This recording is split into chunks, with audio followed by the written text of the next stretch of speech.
want to say, you guys are doing a great thing. It's such an uncomfortable topic to talk about, especially for a guy, young guys in their early 20s. And, I'm glad that, I can tune in and, listen to you guys. Spencer Kobren's The Bald Truth. Hey guys, welcome to the broadcast. Phone number is 888-659-3727. We're not getting into it, Joe. Okay, all right, that's fine. That's fine. All right, just zip it. Zip it. Listen, guys, phone number 888-659-3727. Great to be here doing the live stream on Joe Tillman's The Hair Transplant channel. We are here. Yeah, a lot of great information and insights from the industry, a lot of nonsense to talk about. If you have any questions or concerns about your hair loss, that's why we're here. Been doing some broadcast or another for close to 30 years. And I say that not because I'm proud of it, to be honest. It's just the sad reality that we still have to be here to somehow try to guide vulnerable hair loss sufferers in a safe direction, because everything is still nonsense. And yeah, if we get a couple of thousand downloads from this broadcast, that's a couple of thousand people who get to be helped. And maybe it's 500 new people who were considering hair transplant surgery, who just keep scrolling through their Instagram or their TikTok, and they're ready to go to, wherever, Mexico or Turkey or even here in the U.S. to a cheap clinic. Or not so cheap clinic, but they're making the wrong decision. They don't realize they're not a candidate for hair transplant surgery yet. They have no idea what the entire scope and possible pitfalls are, what the reality of going under the knife early. Had a guy call a live stream yesterday, had Aaron Nussbaum on the broadcast, talking about the fact that he started to use dutasteride around 17, 18 years old. Yeah. Been on it for over 20 years, had a couple of kids, everything's good. Been able to save a lot of hair, most of it, given the fact that he was losing his hair as a teenager. But Black Abdul called the program from Canada, and I call him Black Abdul because he calls himself Black Abdul, or he keeps saying he's the black guy from Canada. I'm like, you're the only black guy who ever called from Canada. So now he's Black Abdul. And he was wearing a hairpiece for years, or for a while. I don't know how many years. But he's in his late 40s. Now he's considering hair transplant surgery. I think he's called this program before. So if you're listening, you can call in. And we were trying to explain to him that if you're used to wearing a system and you decide to have a hair transplant, even if you're a candidate, it's probably not going to look like your system. You're not going to have that type of density. And being that you're Black Abdul, there's a really good chance that your system looks insanely good. Mm-hmm. Black guys have a real advantage. People with Afrocentric hair have a real advantage, I would say, on every level when it comes to hair loss. Shaving your head in general, big advantage. Having good coverage from a hair transplant as far as like the curl and maybe not needing as many grafts to kind of give yourself the straighter hairline that you want and cutting it short. I mean, there's a lot of possibilities there. There's other problems, keloid scarring and things like that, which not everyone has. But hair systems, if you have a decent temporal points, you could have, it's unbelievable how natural those look. Mm-hmm. Same with black women, actually. They could wear, the funny thing about black women is they don't have to get super expensive hair to look great in hair. They can buy relatively inexpensive stuff in these shops that are owned by these Asian people. There's a lot of shops around here in Los Angeles. And they have so many more choices than, I would say, Caucasian women wearing hair. So whatever it is, skin tone, quality of your existing hair, just a clear advantage. So when he's considering having surgery, we were trying to talk him out of it. And even though he's very appreciative, Joe, I could tell he's really a fan of the broadcast and he's listening and he's asking all the right questions. People still want the surgery. Even though he's married, he's older, he looks good in a hairpiece, So really, it's only for him. His wife's cool with it. Mm-hmm. Why risk surgery when you're in that position? But that's the mentality of a. I'm not saying he is. He's he sounds like a smart guy. He's just doing his research. But why do these kids want to take that risk before trying anything else? It's because they don't know better. And if you try to tell them the truth, they don't want to hear it. I'm just some old guy with a receded hairline. What do I know?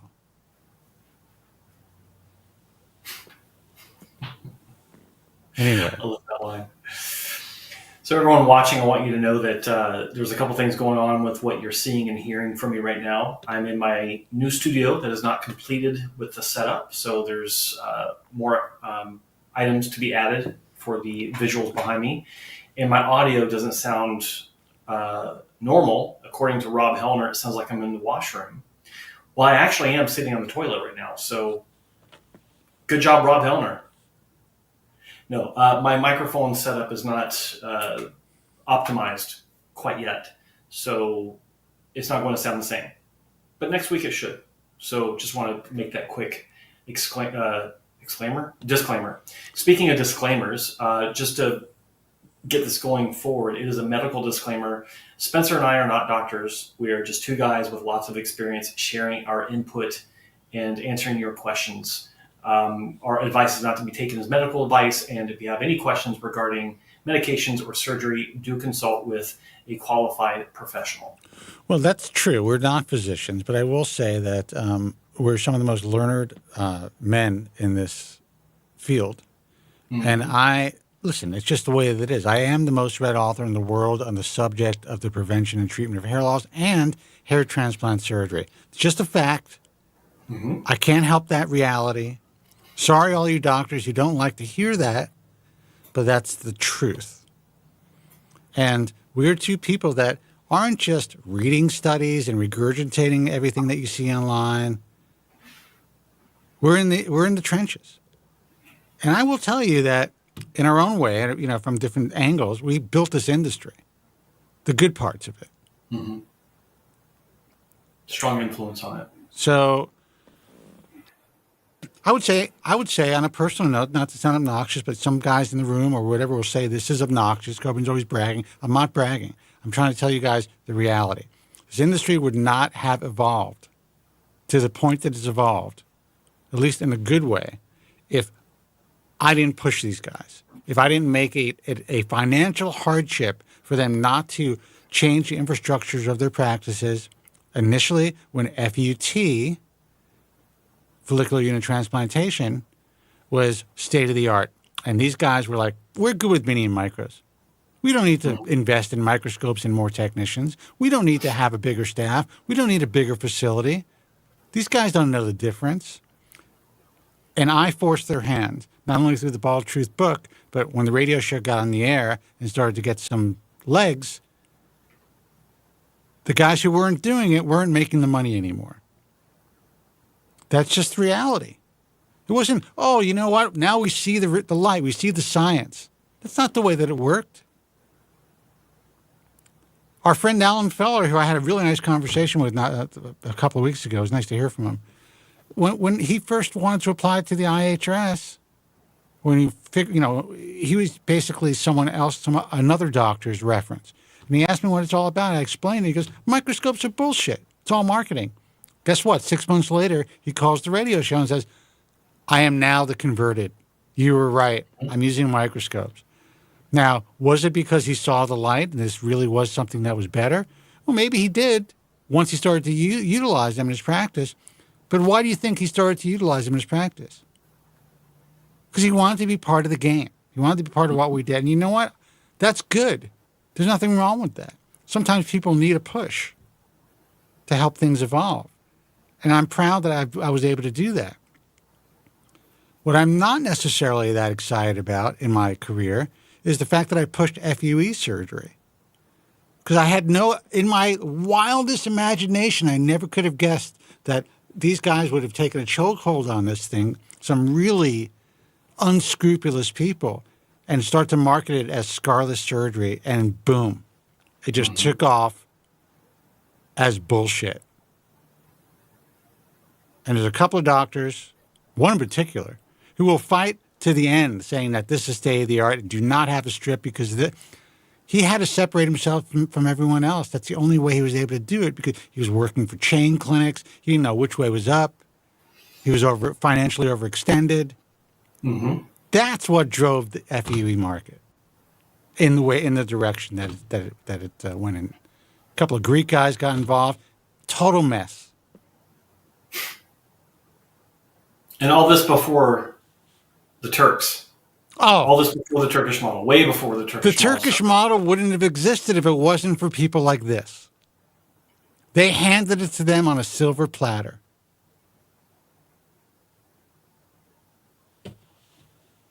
Let's take a phone call.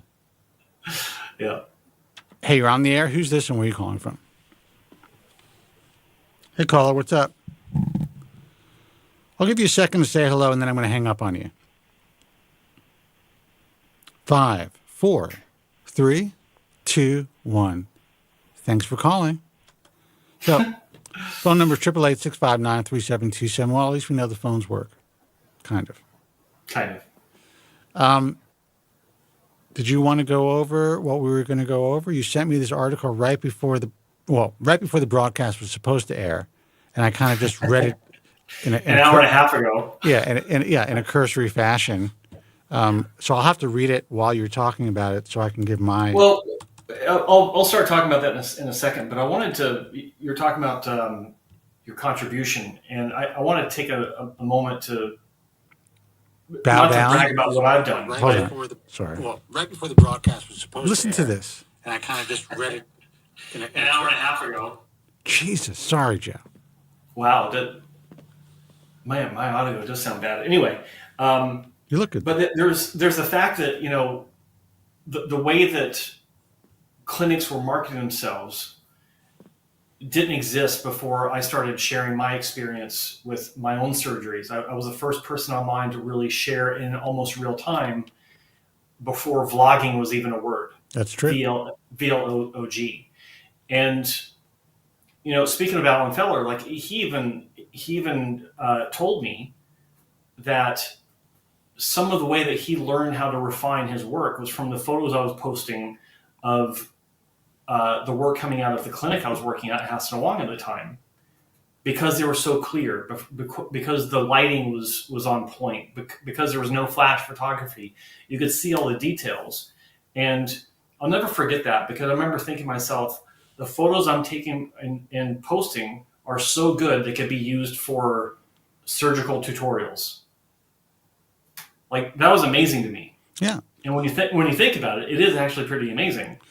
And I set that up so that could be the case. And starting with my own story and documenting online, being the first to do that in that format, I realized something a couple of weeks ago when my friend David Anderson, who is now solo doing consultations for people, and I knew that he had done this before he posted it, but he actually recorded a video of his own hair transplant in the mid-90s. And he never posted it because the internet just wasn't a thing back then. But he did share it years ago online. I think at least once. And of course it's terrible quality, but he has the distinction of having the earliest known self-documented Who's this? hair transplant on video, David Anderson. Oh, that's right. Yeah, that's right. Yeah. I'm sorry, I missed this. I was not paying attention for a second. No, yeah, it happens. But I find that really interesting. Like, he had the foresight, and obviously he didn't know what would come of that, and he had no ambitions for how he was going to be sharing it or being the first to do it. But as far as I know, that is the first documented online video, or first documented video eventually shared online of someone recording their outcome from their bad hair transplant. So, I think that's, he gets the credit for that. But I think that. Well, I'll tell you what you get the credit for, which I don't think you realize. And you phrased it the way that you phrase it, and it's all true. But you got the credit for really shining a light on what a scam industry this is, as far as the way they presented images online, videos, before and afters, always the same. You know, it's kind of like all these companies now back on Instagram who are providing like very bright before and a dark after consistently, or slightly combed in a different direction. You exposed just what a terrible, deceptive job the industry was doing. You didn't purposely say, I'm going to make the best, images possible. You just took good fucking pictures. You presented it in a really smart way. You were a good photographer. That's how it should have been done from the beginning. Well, I actually did have some early videos and postings online where I was talking about the scam of photos. Yes. And I spoke about that a lot. And that's why I sent you early on the photos of the before and after result. And I used them. Actually and you use them. Whereas a before and after result of one patient, but it was they were taken like 5 seconds apart, one without flash and then one with flash, showing the difference in how it adds density to a hair transplant. And so, yeah, I'm proud of that, because it was something I was really passionate about, and I still see it. I'm actually thinking about making a new video for YouTube where I'm highlighting the differences in photography, flash versus non-flash, low light versus appropriate light, things like that. Wet hair combed versus dry. All those little tricks that people do to make a result look better. I'm thinking about doing a new video. You know who I think has really effed up images, but they're all over the place? One of the guys that does those really big sessions. I have to tell. I mean, it's actually unbelievable to me. Well, these kids still fall for that shit. Yeah. Well, it's a whole new audience every 6 months. So yeah, I'm not surprised by that at all. But anyway, just kind of reminiscing, and it made me think of David Anderson in the video he made, and the early years of the online world for hair restoration. So. Yeah, Jay Jones. I wonder if Joe has his computer mic on and not the Shure. Yeah, that's what's going on. So yeah, and the guy that wants to buy me a new color shirt, what am I supposed to do? Change it? I mean, you know what a pain in the ass it is to try to look different on this goddamn show just every week? I don't want to do it. It's easier. It's easier just to wear the same color. It's easier just to wear a blue shirt. Now, yesterday, I wore a short sleeve shirt. And I had people commenting on, like, my guns. In a good way, and also in a, like, am I trying to show off my biceps way, in a weird, like, old man trying to show his muscles. I was just wearing a short sleeve shirt. So if I change my shit, I get crap for it. If I don't, I get crap for it.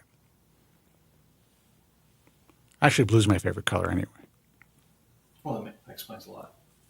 So, to the main story of the day, it has to do with Finasteride and a recent study. Can I stop you for 1 second? I know you don't like when I do that, but maybe we should take a call and then save this for like mid-show. Okay, that's fine. Let's see who this is. And if for some reason these people hang up, we'll just go right to it. Hey, you're on the air. Who's this and where are you calling from? Hey, this is Adrian from Melbourne, guys. How are you? Adrian from Melbourne. Adrian. How you doing, brother? Hey, Joe. I'm good. I've got my Barry White voice on. I just woke up and. That's right. My Barry White voice only happens when I'm drinking. If you go back to some old shows, it's like, man, this guy's got some pipes. I'm like, I was hungover. Yeah, I get that too, but I'm a weekend drinker now, Spencer. I start on Sunday and I finish on Saturday, so that's got that, under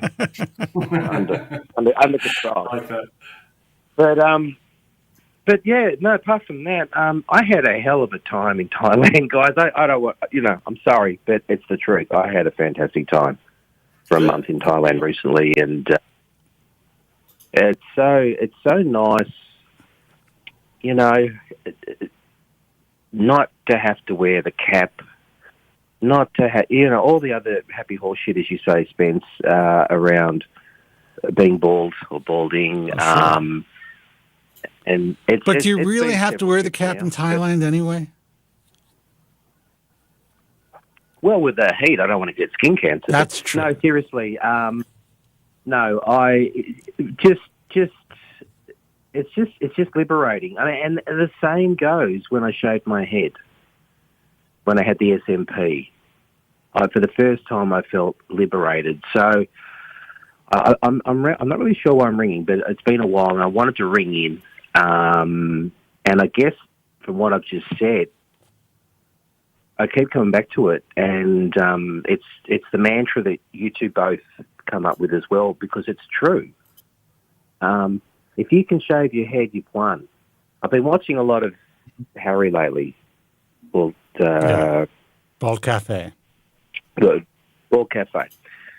And, I look at the guy, and you don't have to be, but I look at the guy and he's jacked now and he's pro-health and he's beyond this, which only a few people seem to be able to do. But I will say this. I don't want to interrupt you, but in Harry's case, first of all, I think what he's doing is great, and that's why he's a trusted content creator of the American Hair Loss Association. Even though he never uses that seal, he's still listed on the site. I'm going to have to talk to him about that. I want more people to know, why he's being kind of endorsed by us, because surgery is a last resort. Head shaving is really the way to go, I think, as a first move. However, Harry is uniquely positioned for this because he has a really strong face. Forget about his physique that he's worked on.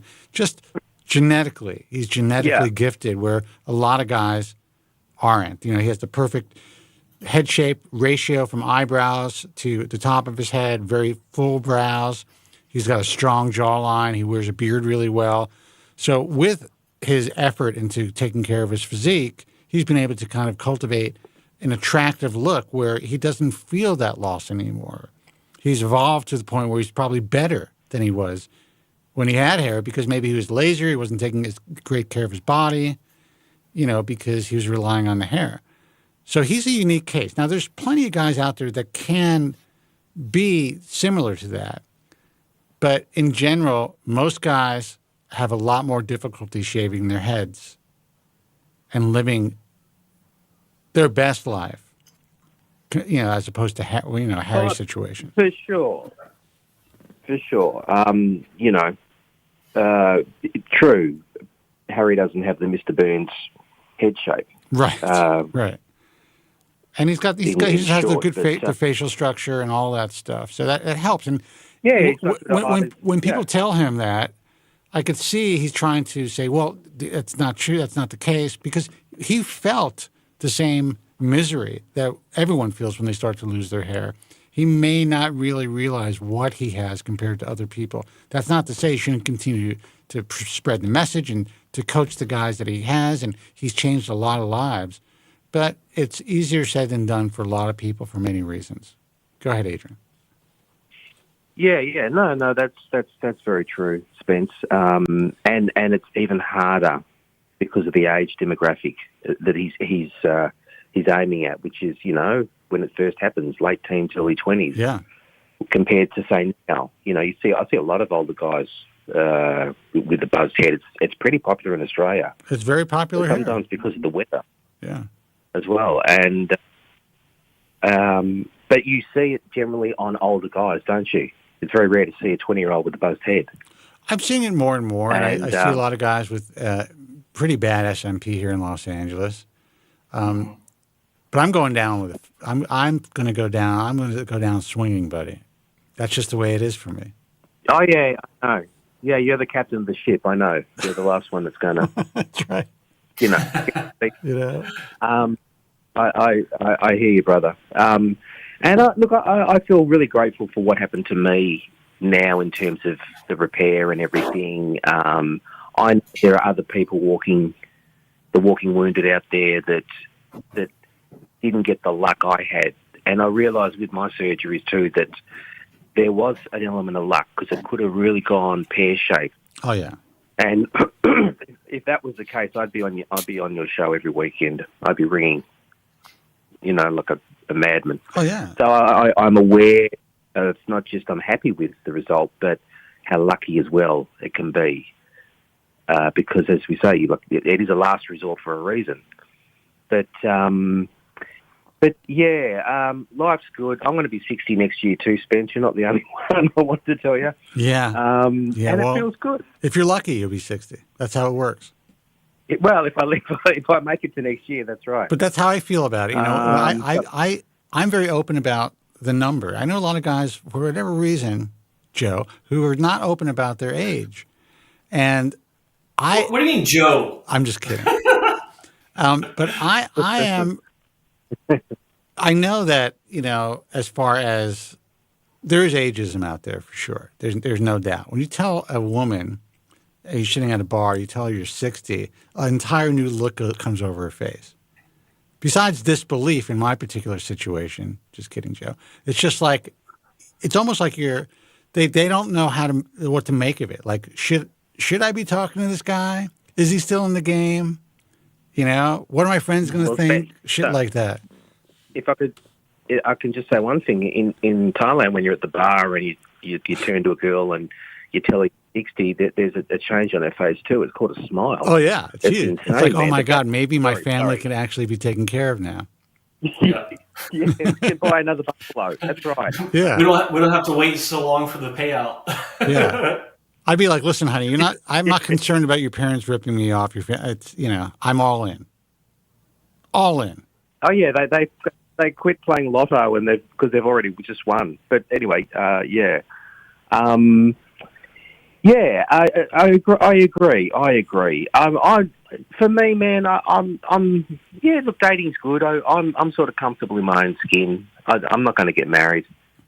There's no crime in that. There's enough kids on the planet that are suffering. They don't need. There is no more. crime in that, and let me tell you something. I always say with common law it was a net gain for sure, long time in my life, but I'm not living under the same roof with anybody, unless it's like hell yeah, a temporary thing in Nevada. That's it. Yeah. My last relationship or a living caretaker because of. Well, yeah, my next living is she's gonna be like a Jamaican woman I call mommy. That's what's gonna happen. Okay. Well, yeah, mommy, who's your daddy? But yeah, the last one ended because finally it came out that she did want children in the end, Of course. Yeah. No, not for me. But there's so much life to live. Like I said, I had a great time in Thailand. I'm not referring to sex. I'm talking about just travel, just excuse me, just that freedom. And yeah, one more year to go with work. I'm done. No more getting punched in the face while driving. No more. I can go on and on. There's a whole toilet roll of a list of the negatives, but there's been some beautiful moments, and I really do get a lot out of it. Of course. But the same thing can happen if you actually got married. So either way, I'd go back to work. Yeah. But anyway, hit me. But all of you, just jump me. It's interesting. So that's it. You're retiring at 60. I did for a while, I still did the stream with Joe, but I just found that, I don't know, man, I have to stay busy. That's why. I'll be busy. Yeah. And I may do something related to hair loss. I don't know what. I mean, I've got my superannuation coming in. I'm okay financially. I wouldn't have to do it for money because I need the money or anything. That's fine. But it would give me time to do lots of things. Things that at the moment I'm sort of struggling to do. So I look at it like a liberation. And travel's another thing I love as well. So that's great. That's great. I don't love traveling. I only travel when I have to. I realize that everywhere I go it's not as good as where I am. So right, okay. Well, that says something for where I'm. There is that. But anyway, There is that. But no, I do love travel. I just love not knowing what's going to happen tomorrow. I still have that. You know, when I was in my late 20s, I backpacked for 3 years. I lived out of the UK. That's why. I love that. Yeah. That landing in a country that doesn't speak English, and it's like an adventure. There's still that in me. But getting back to hair, I'm going to leave this short because I just wanted to ring in and touch base. I want to wish Joe a happy birthday for the other day too. I hope you had a great time. Thank you. I did. And I did. Appreciate that. Good. Well, the fact you remember it means you had a good time. Oh yeah. And I want to thank you too, because this has been a bit of a roller coaster for me, and it's just on the up. And what you two guys do is fantastic. It's good to see Y posting some women's hair loss videos again. Yeah, I saw that. I made a couple of comments. Yeah, it's great. Yeah, I saw that, Spencer, and I'll be back with more tales from Thailand. You guys have a great night, and thanks always for being there. All right, Adrian, listen, always a pleasure. Thank you Thanks for for calling, calling, Adrian. and keep doing what you're doing. I know that you, kind of on the side, you help a lot of people yourself, so we appreciate that. Yeah, no, that's good. That's good. All righty. All right, brother, take care. Take care, brother. Okay, Bye. bye-bye. See you. Phone number 888-659-3727. The guys that were holding on and hung up, you can call back. We'll answer your questions. That's why we do this thing. That's why we do this thing. But anyway, Joe, why don't we talk about this insane article, which I have to skim while you Yeah, well, it's talk about it. just a quick summary before I get into it. It doesn't really tell us anything that we don't know already. There is a connection that's been talked about. There was a professor out of Israel, I think it was out of Israel, that's talking about the correlation between finasteride use and self-unaliving ideation. I'm not going to say the word because of filters. Right. But unaliving oneself as a idea, or thinking about it, and even cases where that's happened due to the use of finasteride. Now I can't find the fucking article. Hold on. Go ahead. Sorry. Look in your in our chat, in our messages. I'll go ahead and read. This is Did you send me by a the dick New York pic? Post. Oh, that wasn't you. Sorry. No, that was the other day. Okay. Title is Hair Loss Treatment Used by Millions Linked to Unaliving Risk. Evidence is no longer anecdotal, quote unquote. Interesting. First of all, I'm going to say that's interesting that they put quote unquote, because they know that they can't print that on their own. Yeah, exactly. Go ahead. You do your thing. I'm going to read this. So it says new research out of Israel suggests that patients using a popular drug for male pattern baldness face a significantly higher risk of mood disorders and suicidal thoughts compared to those who don't. I said the word, sorry. Quote, the evidence is no longer anecdotal, unquote, according to Dr. Meyer Brezis, a professor at the Hadassah Hebrew University Medical Center and lead author of the study, said in a statement. We now see consistent patterns across diverse populations, and the consequences may have been tragic. The drug in question, finasteride, better known as Propecia, which was approved by U.S. FDA in the 90s. Animal studies have linked finasteride to long-term brain inflammation and changes in the hippocampus, the brain center for learning, memory, and emotions. Well, the FDA added depression as a potential side effect in 2011 and unaliving ideation and behavior in 2022. Dr. Brezis found apparent warnings dating back to 2002. I am a fast reader. Thank you for that. Go ahead. Yeah, in a trial linked to one user's unaliving, Brezis uncovered internal FDA documents purportedly showing that experts recommended adding, quote, unaliving thoughts and behavior, unquote, to the drug's label back in 2010. Quote, the advice was rejected by the agency without disclosing the internal discussion and the rationale for the final decision, unquote, Dr. Brezis wrote last month in the Journal of Clinical Psychiatry. In another internal FDA document from 2010, Breza said he found large sections blacked out as confidential, including estimates of how many people might be affected by the purported side effects. In 2011, the agency logged 18 unaliving events tied to finasteride, but Breza argues that the actual toll could be thousands worldwide based on global use of the drug. Quote, "It wasn't just underreporting," unquote, he said. Quote, "It was a systemic failure of pharmacovigilance," unquote.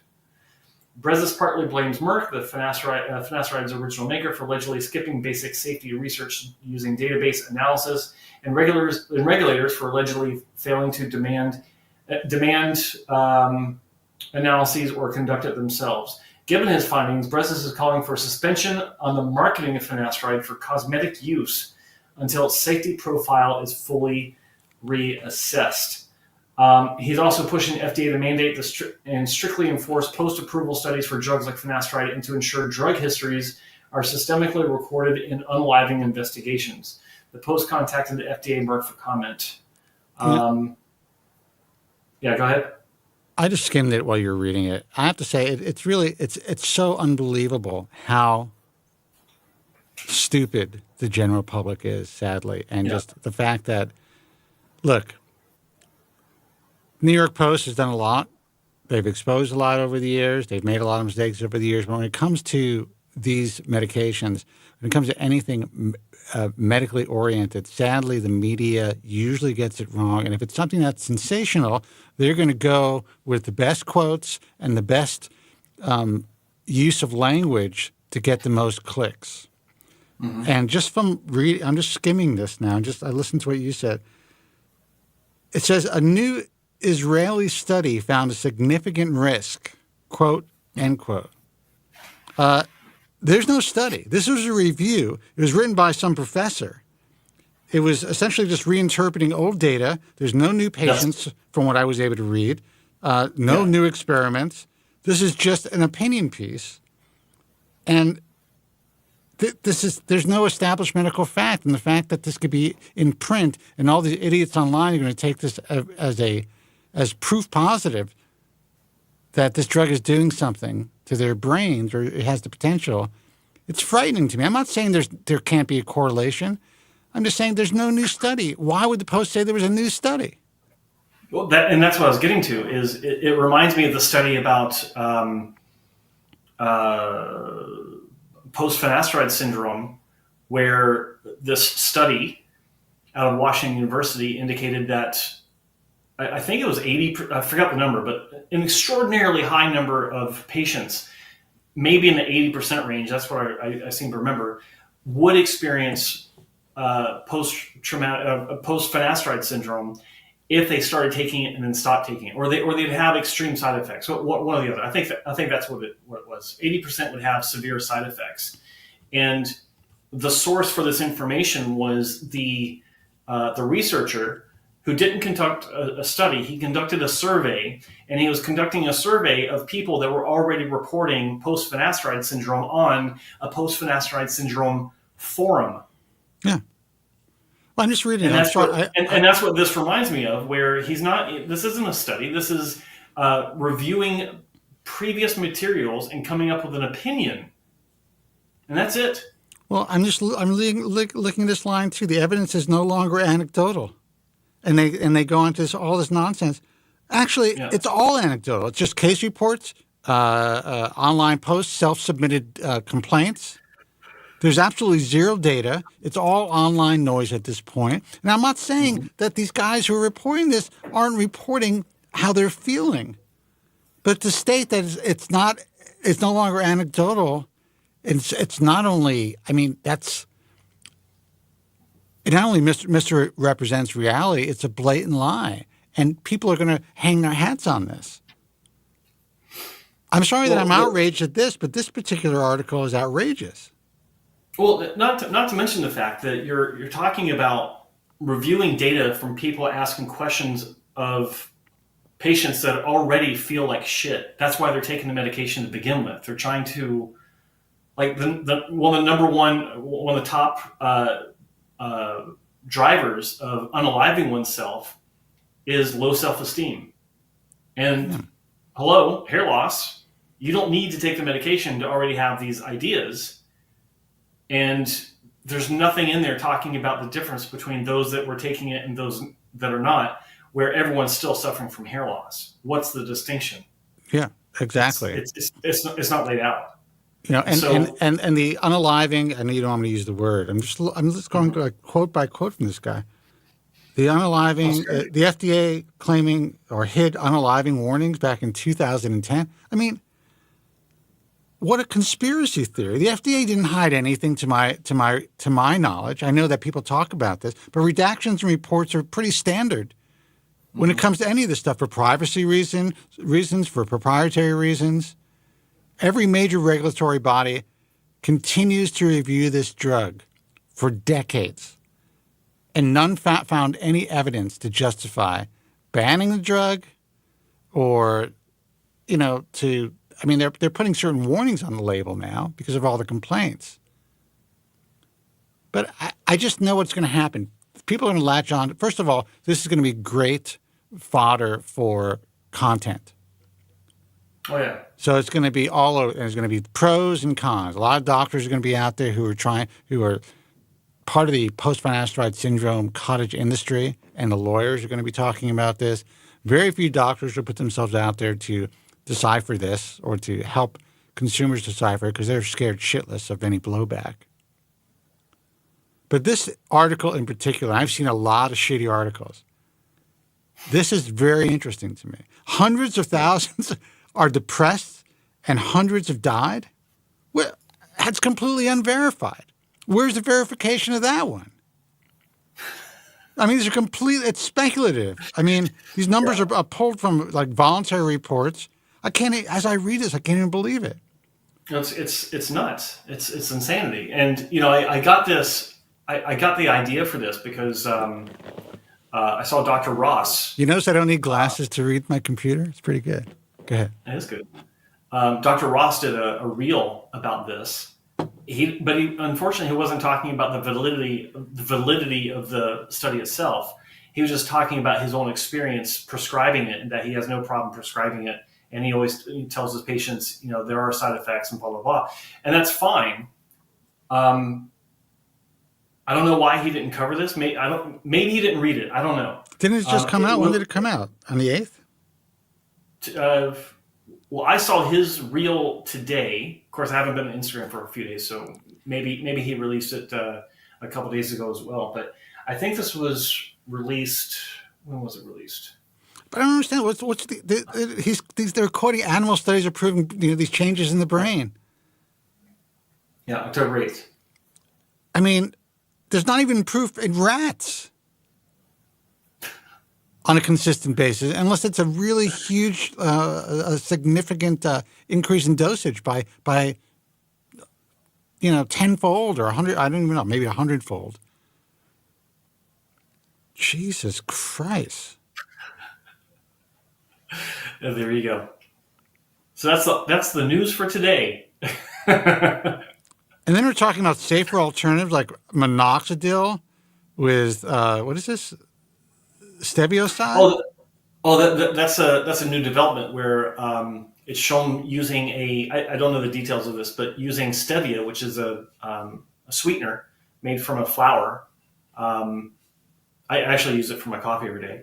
That when it was a patch that was made with stevia and microneedles at the same time, and you stick it on your skin and applying or mixing it with minoxidil.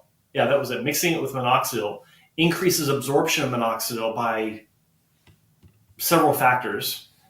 And the results of what you get with minoxidil are supposedly enhanced by the use of stevia as a absorbing agent.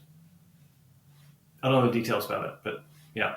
But they insert that at the Let me tell you something. Really weird. Dr. Breezes, if you want to come on with me to debate this, I'm not a professor.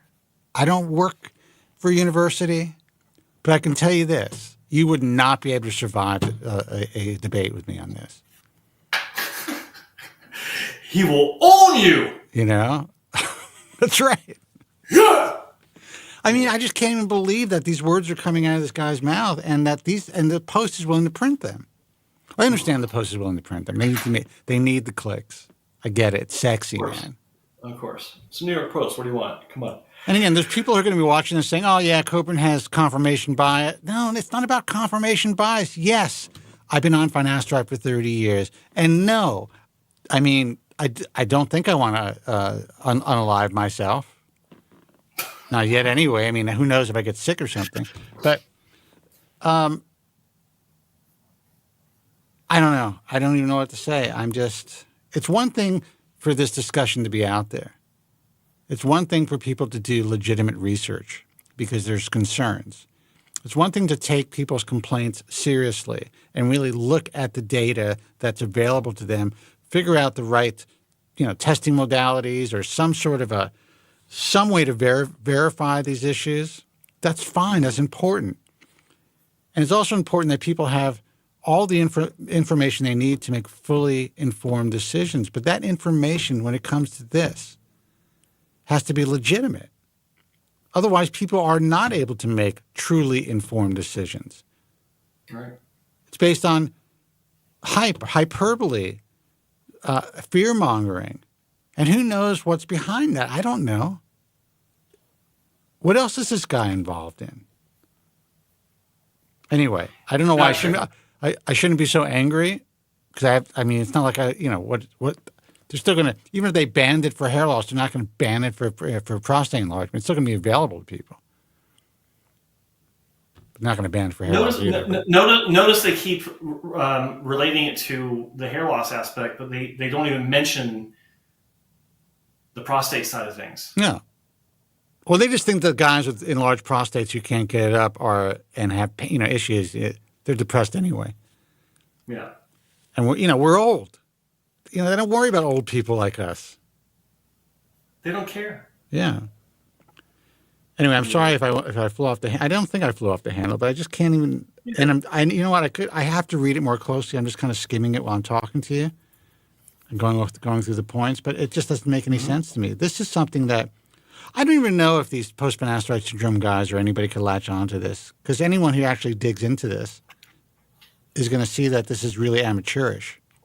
Oh, they can latch onto it easily. Don't kid yourself. I haven't looked on Reddit, but I'm sure it's being talked about. Jesus. And now I have to do a video on it. I don't want to create any more content.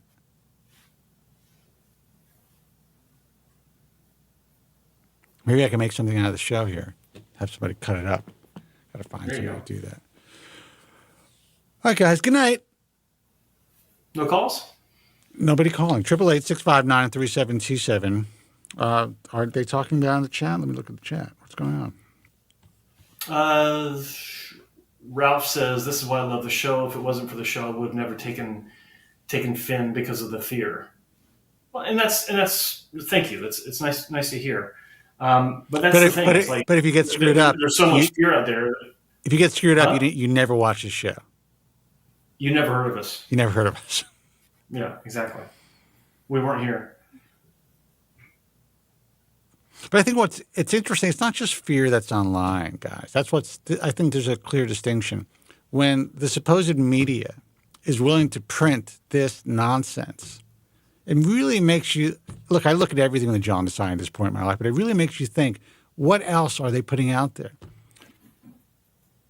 Everyone is fighting about the political world and what Fox News puts out compared to what CNN puts out. It's all bullshit. When people cross over into my wheelhouse, I realize, Jesus, everything is nonsense or partial nonsense, half truths. Let's take a call. I'm just glad I didn't stop drinking. Hey, you're on the air. Who's this and where are you calling from? Hey, this is Roger from New York. Hey, Roger. What's going on? Hey, Roger. Hey, thank you very much for going over that study. Really appreciate it. Also wanted to mention you were talking about the microneedling and minoxidil. I just was listening to a thing on Found My Fitness with Rhonda Patrick, and she was interviewing someone who was talking about that, and would just kind of love to kind of get your kind of take on kind of like this microneedling along with doing minoxidil, if you think that's worth it or not. If there was somebody on there talking about it, I can tell you that if they were talking about it in a positive way, anything else they were discussing, you need to look at with a jaundiced eye. Because these small studies, and I call them, they're not even studies. How do I say this? It's all bullshit. If you abrade your scalp, just abrading your scalp, it is very possible to get some initial, you're going to get growth factors there. It's possible to increase some blood flow for a while. They talk about collagen turnover, all that happy horse shit. But in the end, if you create these microchannels into your scalp and then add anything that has SD alcohol, and all these preparations usually have some SD alcohol, you're killing skin cells. Also, all these medications are designed to penetrate the stratum corneum, to get into the scalp. So essentially, you're creating a greater risk of adverse side effects from topical medications by doing this. But in the end, the worst case, that what you're really doing is you are causing significant micro scarring. It's not, if you go shallow, you're not going to scar in the collagen. You cannot continue to remodel collagen unnaturally like that, and for not to cause, without causing fibrotic tissue. So we see this in the hair transplant world, guys who have been microneedling and doing all this stuff for years, and then they're like, why aren't these grafts growing? Or why is it so difficult to place recipient sites? There's this one guy that not too long ago had to have a trench of his scalp removed in order to replace his hairline because he was an aggressive microneedler. So to answer your question, I think it's insane. Okay. So tell me what you heard. Tell me what you heard on Rhonda Patrick's show, which, again, I look at her with a jaundiced eye as well. But I'm not saying she's not smart. I'm not saying she's not learned and she hasn't accomplished a lot in this world.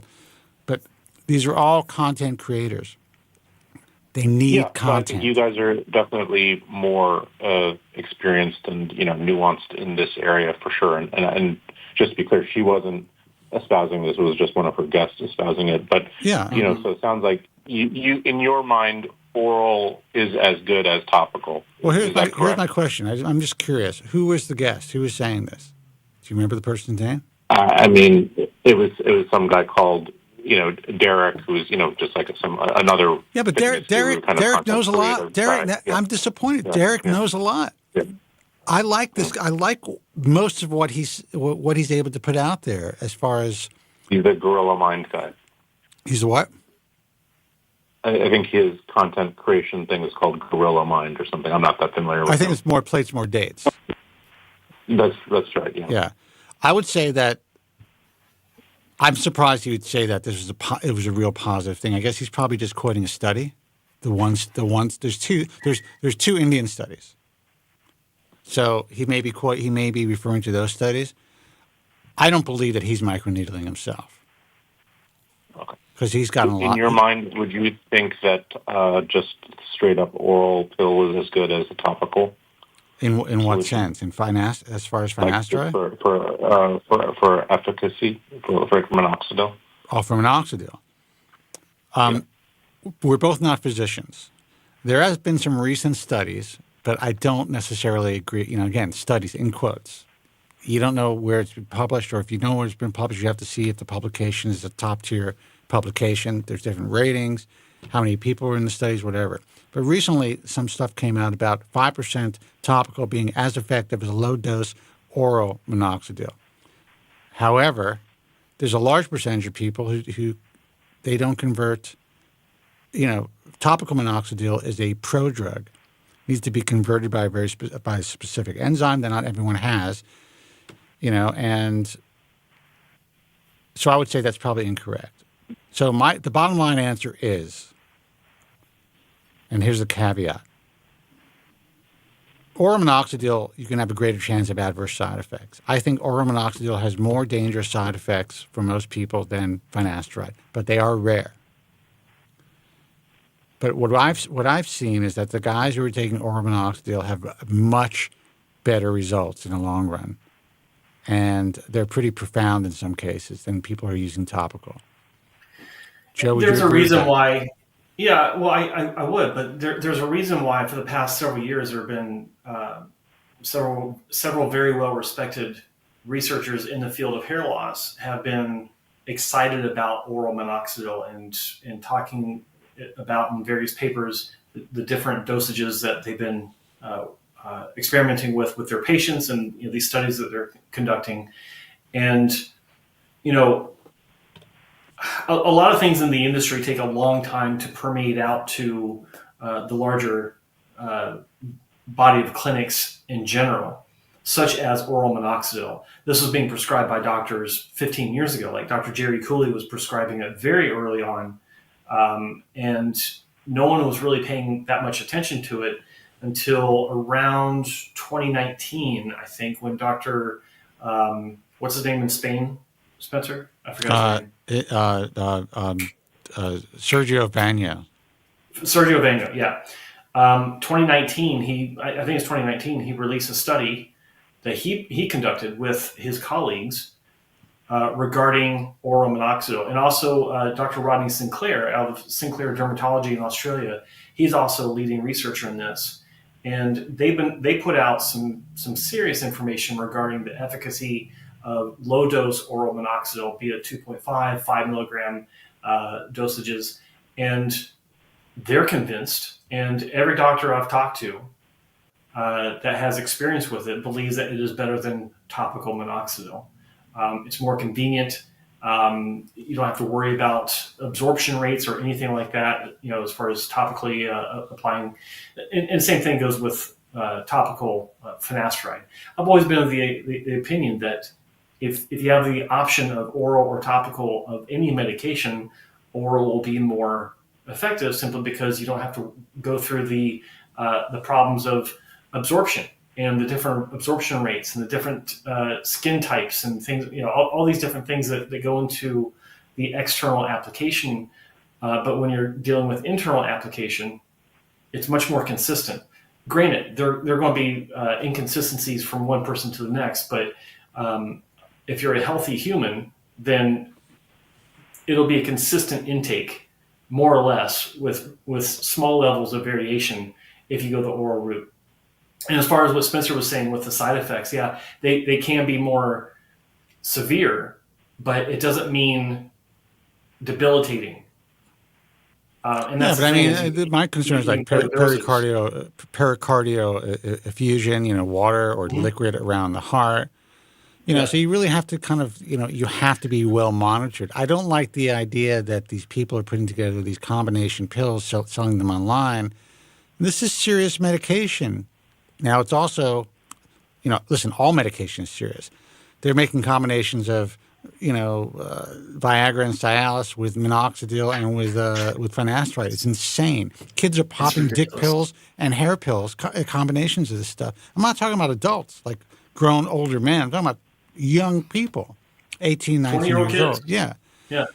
So, I don't take any of these medications lightly. But in my mind, just doing this for as long as I have, and I'm not a doctor, I think minoxidil has a greater risk of what I would consider to be more serious side effects than finasteride. However, the risk is very low. And if you're monitored and if you titrate the medication, work with a doctor, you probably won't have the side effects. Mm-hmm. Yeah, no, thank you very much. I really appreciate it. I think I was talking to the doctor and, I was listening to your show for a while, and I know you guys have recommended Proscar. It seems like it's pretty difficult to get. I think a few people in the chat were also talking about it. Are you guys okay with just regular finasteride instead of Proscar if you can't find Proscar? Well, most people use generic, but who's saying it's difficult to get? I mean, it's difficult to get because they can't get a prescription for it? Because it's pretty... Dante in the chat room said that his pharmacist told him that name brand Proscar is not available at all, apparently due to tariffs on name brand medications. I don't know the validity of that or not. I get it. Okay. Yeah. Okay. But if everything was available, you guys would say oral minoxidil and then Proscar is the best combination for most people? obviously consulting your doctor, et cetera, et cetera. Joe? Well, I look at I don't like to start both at the same time. So if I was when I'm talking to someone that's not taking any medication and they're thinking about which one to take, I tell them to start with one and not both, because if you start with two or more medications, treatments at one time, whether it be oral medication, topical medication, lasers and PRP and exosomes and everything else that's out there, if you're one of these people that throws the kitchen sink at your problem, you have no idea what's working and what's not working, and you're trapped because you don't know which one to take away if money becomes tight, or if you just get tired of using 3, 4, 5 different treatments every day, and you'd like to reduce it down to just one or maybe 2 or 3 or whatever. You don't know which ones are working and which ones aren't, so you're trapped in that. So I suggest going from the other direction. Start with one. Start with tried and true Proscar, and use that for a bare minimum 6 months, preferably a year, and see how that works for you. Find the right dosage. Find the right intake frequency. And if after a year or so you like the results and you're okay with it, but you want to add something to it, then you can consider something else. But only one other thing. Don't add 2 or 3 other things. Because if it's not doing anything, or if you have any sort of side effects, it's from the new medication, not the single pre-existing medication that you've been taking before. So that's the way I recommend it. And if you're going to take minoxidil, I'm not against people. I don't think people shouldn't take topical minoxidil. I think it's actually more of a personal preference. We know that topical minoxidil works for people. It has for many years, to varying degrees. I think that if you want the best result, then oral is probably the one to consider. But you do have to look at that closely and talk to your doctor about it. And like Spencer said, titrate into your final dosage, starting with a lower one, and see how that goes. But don't start more than one medication or treatment at a time. That's the worst way to do this. Right. Thank you so much. Appreciate it. All right, brother. Good luck. And I'm very disappointed in Derek. And then having surgery afterwards. What was Thank that? you. No, I was thinking about maybe having the medication for a while and then having the surgery afterwards, just to have started the medication first for a little while. But thank you very much for your help. All right, brother. Yeah, go ahead. And keep in mind, you may not need the surgery if you're on the medication long enough, or if you do want to have surgery, you might not need as much surgery, right? So that's the other benefit of being on medication for at least a year before you pull the trigger on getting cut. So, so glad we could help, and call back and let us know how it works out for you. Thank you. You're welcome. Yeah, so I guess Trump was going to put 100% tariffs on drugs manufactured outside of the U.S.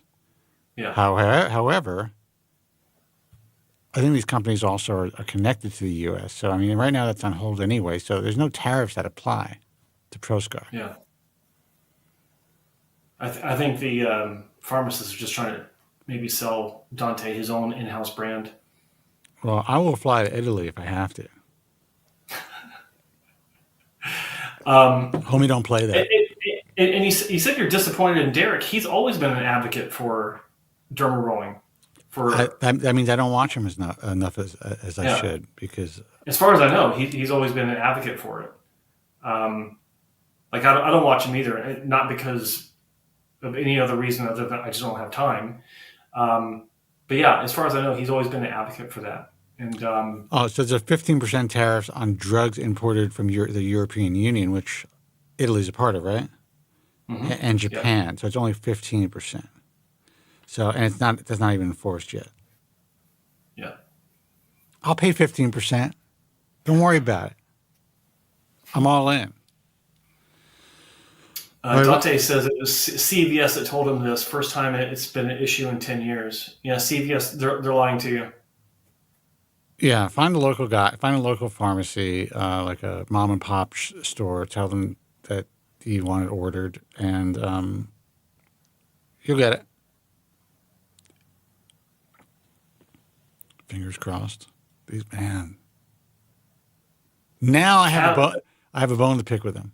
Go ahead. Sir Cavan in the chat room says, I live in Ireland. My doctor will not prescribe finasteride or minoxidil, so I get my prescriptions from both from a hair transplant clinic in Spain. The prescription is valid in Ireland as we're also in the EU. Yeah, that's a doctor issue. Find a different doctor if you want it locally. But I know Ireland's kind of weird about that. Ireland is turning weird lately, anyway, not just with medication. I mean, they're letting Rosie O'Donnell live there, so I mean, how good could it be? I don't know. They have carpets in their bars. That's all I'm going to say. Let's see who this is.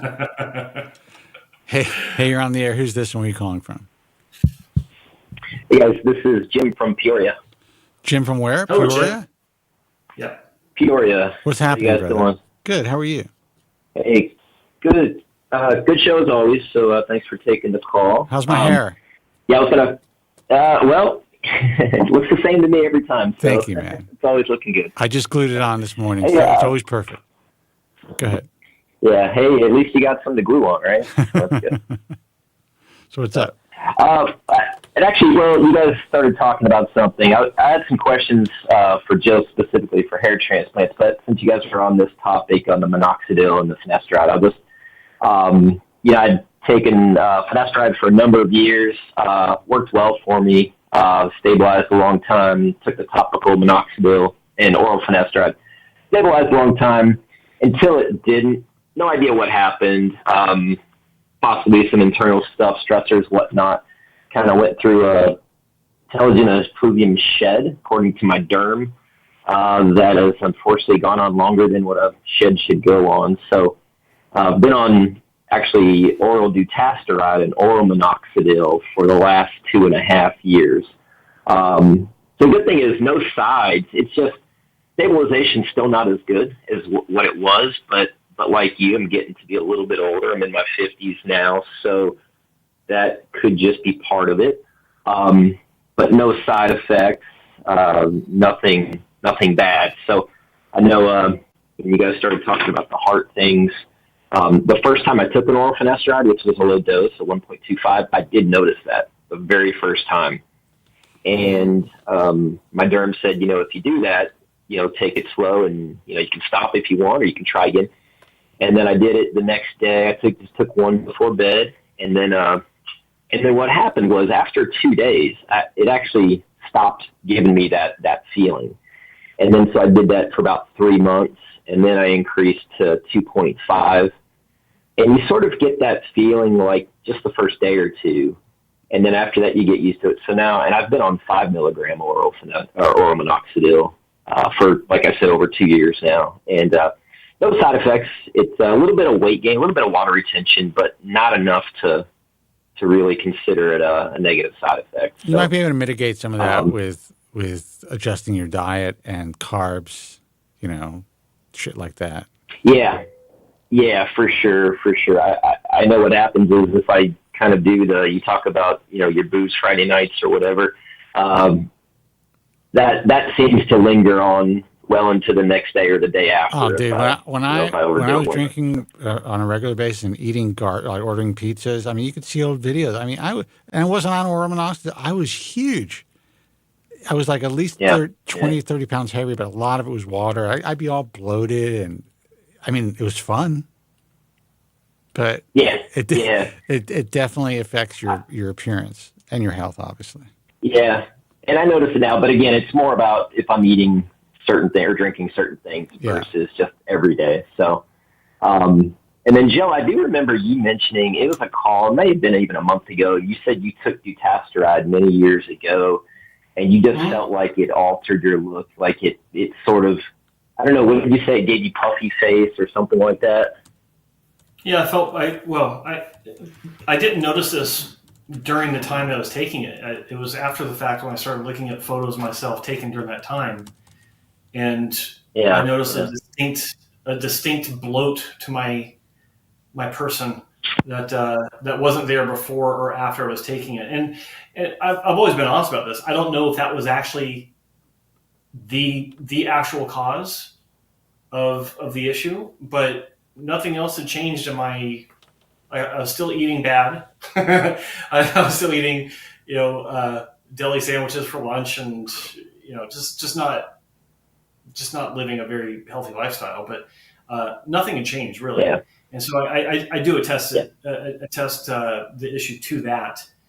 But the other lesser spoken about issue was it didn't make a damn bit of difference in my hair compared to finasteride. And realistically, why would it? Because there's really not much hair for it to save as far as the Norwood 6 pattern I was in, or Norwood 6 Plus, because all that's transplanted.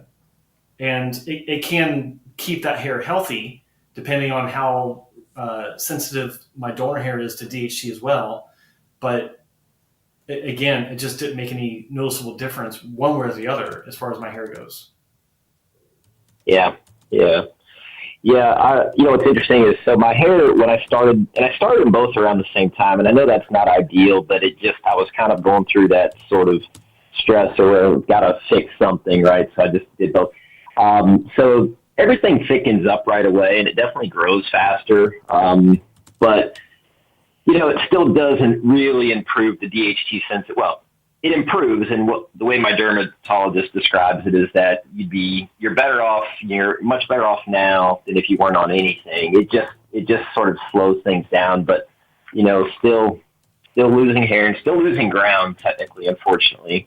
But again, once you hit sort of like your 50s, the fact that, Spencer, you say this all the time, the fact that I still have what I have, I'm pretty grateful. And so I do feel the same, because I started losing around 18. 100%, man. I laugh at these kids when they're, they're like, dude, what do you know? You're losing your hair. I've been losing my hair for 40 years.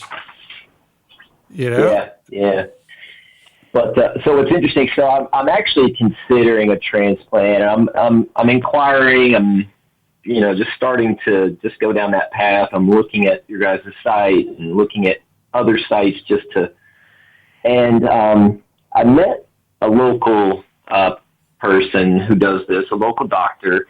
And so I had a consult, right? So I had all my questions prepared, and, Joe, I've taken notes from you over the years, and, a few other places. And one of the things I noticed is that he said that their punch is different whether or not they're extracting 1s, 2s, 3s, or 4. Does that seem reasonable to you, and is that accurate for most places? Well, it would be different based on the size. That's natural. That makes a lot of sense. Okay. Yeah. Yeah. Because I asked what size punch, and they said, well, between a 0.5 and a 1.5, depending on if we're doing 1s, 2s, 3s, or 4s, and depending on, I guess, whatever that area is around the follicle itself. I'm sorry. They said between 0.5 and 1.5? Well, unless I misunderstood. Maybe I misunderstood. I don't want to, Well, if that no. sounds unreasonable, then yeah. Well, it sounds unreasonable, but it doesn't sound unheard of. So there's a big distinction there. Okay. So 1.5 is considered to be really big for a punch. I mean, that's bordering on the small side of plug punches, where the traditional plugs were 4 millimeters, but there are some as small as 2 millimeters back in the plug days, and so 0.5 on the other end of the spectrum. I can't say I don't know anyone that goes that small, but why is a legitimate question. There's no need to go to 0.5. So I would question, and it's such a rare number I hear, I would question the validity of this information that you're told, because using a 0.5 is not only unnecessary, like I can see it being talked about for bragging rights. But that's a really small punch. I mean, that's a really small punch. The smallest that most clinics will use is a 0.6, or not even most. Actually, a 0.7 would be the smallest that most clinics would use, with a lot of clinics also not even going less than a 0.8, which is more than fine. Like my own work was done using a 0.8, and that's where the type of punch comes into play. Where if it's a quote unquote sharp punch, where it's just with no beveling at the tip and just straight edges going into the scalp, that's one thing. But then when you have what's called a trumpet punch, where it's much different on the tip as it's entering the skin, that can actually make diameter for diameter, a 0.8 of a trumpet punch look smaller than a 0.8 from any other punch, just the way that it closes up when it's extracted. So, and there's a lot of nuance with punches when it comes to that, but I'm just kind of surprised that there's such a variance between the size of punches that they said that they use. And if you're fine with sharing the clinic name, I'd love to hear it. You know what? I do not even remember the clinic name. Hold on a second. Where am I? It is not on your list, by the way. This is like just a random place in town that I don't know that I'd necessarily. I think I was trying to do my own due diligence and just prepare my questions and understand what questions to ask, and just first time, I guess. So I will look for that while we're chatting. No worries. They also Did they say they're using the robot? They didn't mention the robot, and I didn't ask about the robot. Okay. Yeah, I didn't ask about it. I did ask them how many grafts per centimeter, and they did say between 60 and 65, and I have no idea if that's good, bad, or indifferent. Well, that would be more than average as far as placement goes. Placing 60 to 65 grafts per square centimeter into, I would assume they're talking about the hairline, because there's no need for that behind the hairline. Yeah. But if they're a clinic in Peoria, New York, Peoria, Illinois, I would be surprised that they can do that on a consistent basis, because most clinics not only can't, they won't even try, because it's not necessary for most cases. But the problem with quoting densities that they place at, it's not entirely accurate from one patient to the next, because you have to take into account the skin tissue, or the canvas, if you will, for the artist, because not every canvas is the same. One patient will come in with skin tissue that is perfect, where they can make a lot of small incisions really close together, and the integrity of the skin will hold up just fine.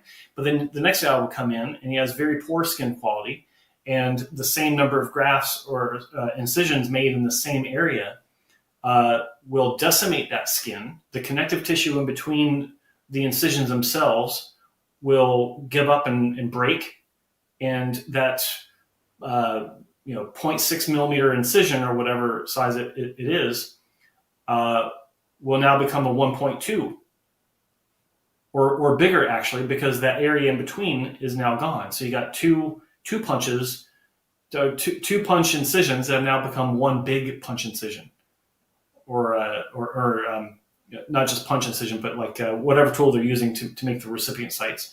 So there's a lot to that. And so when clinics throw those numbers out there, disregard it completely, unless it's a lower number. Like if it's 40 per square centimeter, then that's fairly achievable on a consistent basis. But 65, no, you gotta take that with a huge grain of salt. Got it. Okay. And even ask them themselves, and even ask them yourself, how do you account for different skin types when quoting those numbers? Because you've not seen me, you've not I've not had surgery with you before, and this is something that they just can't look at and determine. They actually have to start surgery and see how your skin reacts to the incisions. I mean, I remember seeing this countless times. I'd be sitting in the surgery with Dr. Wong and Dr. Hassan, just because I'm a surgery nerd. I would literally go in there on my lunch break and just watch surgery, and I would see and hear them talking about the first 50 incisions, how's the bleeding? How's it holding up? Things like that. And that makes all the difference. And several times I've heard patients being told, we were trying to get X number, but your scalp's not holding up very well, or it's not handling it the way that we wanted to. So we're going to back it off to a little bit, and you can come back in a year and we can, go back and add more density later. And that's just the reality of the situation. Yeah. Okay. Yeah. Good to know. I do have a question though regarding, what was that? No, go ahead. Yeah, I was going to say, regarding, so I know when the transplant is finished, and so all the before and after pictures, the hairlines, if they've done work in the front, which seems like most of them, the hair is always combed backwards, and that's to show off the hairline and show off the work, and you can kind of see how it's done. But yet, I always hear that, a hair transplant is an illusion, and so is it combed back because, like, if you were to just sort of keep it short, like let's just say you wanted a 1-inch haircut, would it be challenging for not all but some to be easily blended, like the existing hair where it was met with the new hair plugged or added to the front? Well, I mean, if I'm understanding your question, it sounds like two different questions. Like, are they hiding something with brushing your hair back, and then is it easy to blend transplanted hair in with native hair? Yeah, kind of both. Yeah. Okay. All right. Well, when they're brushing the hair back, it doesn't necessarily mean they're hiding anything. I mean, you have to look at the before image. So if the before image is of a really bald guy, and then all of the after images are of the hair brushed back, slick back, or where the hairline's completely exposed, and there's no other hairstyle and no other angles that they're showing, like it's maybe a 3/4 looking down, and you see no shots from the back, then yeah, they're covering the back. That's standard practice, basically. I will add this, Joe. If they use one of those plastic headbands, they are essentially, in my view, trying to create a visual of more density. It's not just to say, hey, look how great this hairline is. Look how good this looked when this is pushed flat down. Mm-hmm. Because once that pops up, a lot of cases you're going to see more scalp. You're going to see more skin between those hairs. You may see some more irregularities that you wouldn't see. That's one of the bigger tricks, I think, of the trade that a lot of people don't talk about. I'm not saying everyone does it, but it's a big one.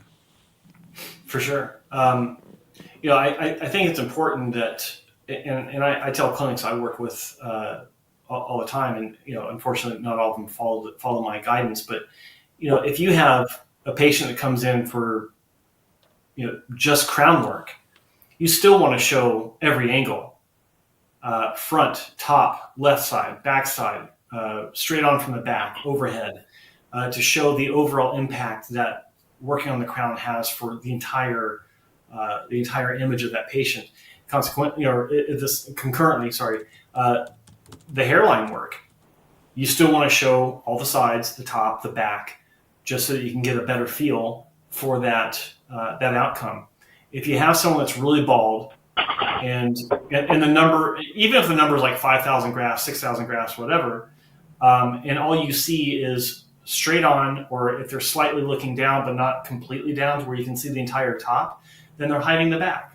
They're hiding the back because they didn't touch it, or they're hiding the back because it's thin and they think that it's more of a detriment to look thin than to give the appearance of a full, complete result, when it's not actually that in reality.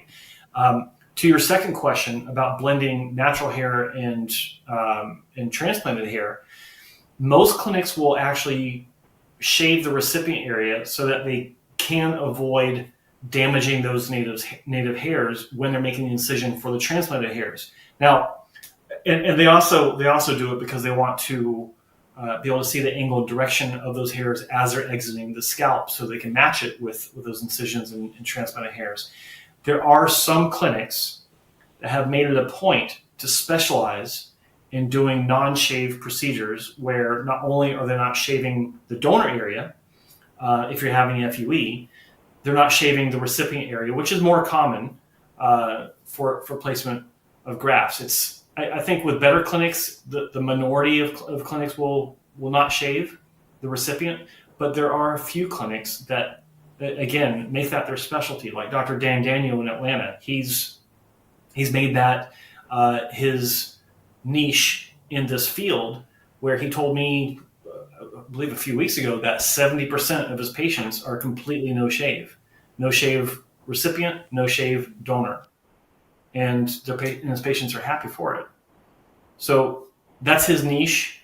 Not every clinic does that, and shaving is usually done in most of the better clinics to achieve or to avoid that issue that you're talking about, the lack of blending for angles and naturalness and things like that. Does that answer your question? Got it. Okay. Yeah, no, it does. And I guess, and so like for me, if I were to try to pick myself out on a Norwood scale, it'd probably be like a 4A, where it's like still have mostly the crown and back and top thin, but not, but there's really no hairline. And so the majority of work would just be done in like, the front zone or the zone right behind it. And I just didn't know if, sometimes I think about the texture, right? So, I mean, as we start losing hair, obviously our hair on top is thinner than the hair on the sides, which is going to be a little bit more coarse and dense most times. And I always wonder if that, it sort of needs to blend in. And I guess for most people it does when they're satisfied. I just didn't know if that's always the case or sometimes not the case. Well, I mean, if you have hair, in that Norwood 4A pattern that's still growing and still terminal, well, even if it's not terminal, but if it's enough to contribute to your overall appearance, then that does blend in, simply because it's still there. And of course, if they're trying not to damage those hairs, if they're successful at it, which if you get a good clinic, they will be. But the blending, I think more of the issue for you, because you have a large area of loss as a Norwood 4A, that's a significant area of loss. I don't think it's so much blending with the hair on top, because you don't have much on top left. It's blending in with the sides, above the ears, behind the ears, in front of the ears, things like this. And that's not going to be so much of an issue, because that hair is a lot like the hair that's being put on top. So the blending is more of a non-issue. Blending is more of an issue if you have just a crown spot that needs to be filled in and everything else is still fine, or if you have here's actually one situation. If you don't have temple points anymore and those temple points need to be reconstructed, I've seen, and this is why some patients should not have temple point reconstruction. It's exactly because of what you just said. The hair doesn't blend because of not just texture, but also color. And I've seen temple point reconstruction where the temple points are almost black, and the hair behind it, on top of the ear and in front of the ear and in the sideburn area, is more of a dark brown.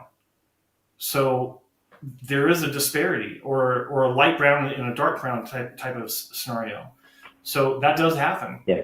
I've seen that in the frontal third of a patient that had like 3,000, 3,500 grafts, hairline and interior mid-scalp. And that was a really light color. And then the rest of his hair was a dark color, or vice versa. Sorry. That hair came in really dark and the rest of his hair was really light, like a light brown. And he actually was upset about it. He came back to the clinic and wanted something done about it. It's like, well, what are you going to do? Dye it. That's all you can do, and give it time to maybe work itself out, because color issues like that and texture issues over time can soften or blend in better on their own. You just got to give it time. Most of these issues I see early on, like in the first 2 years after a transplant, that's when I see these. A lot of times they do maybe not fully rectify, but they do improve over time to where maybe it's not so much of an issue. Got it. Okay. Okay.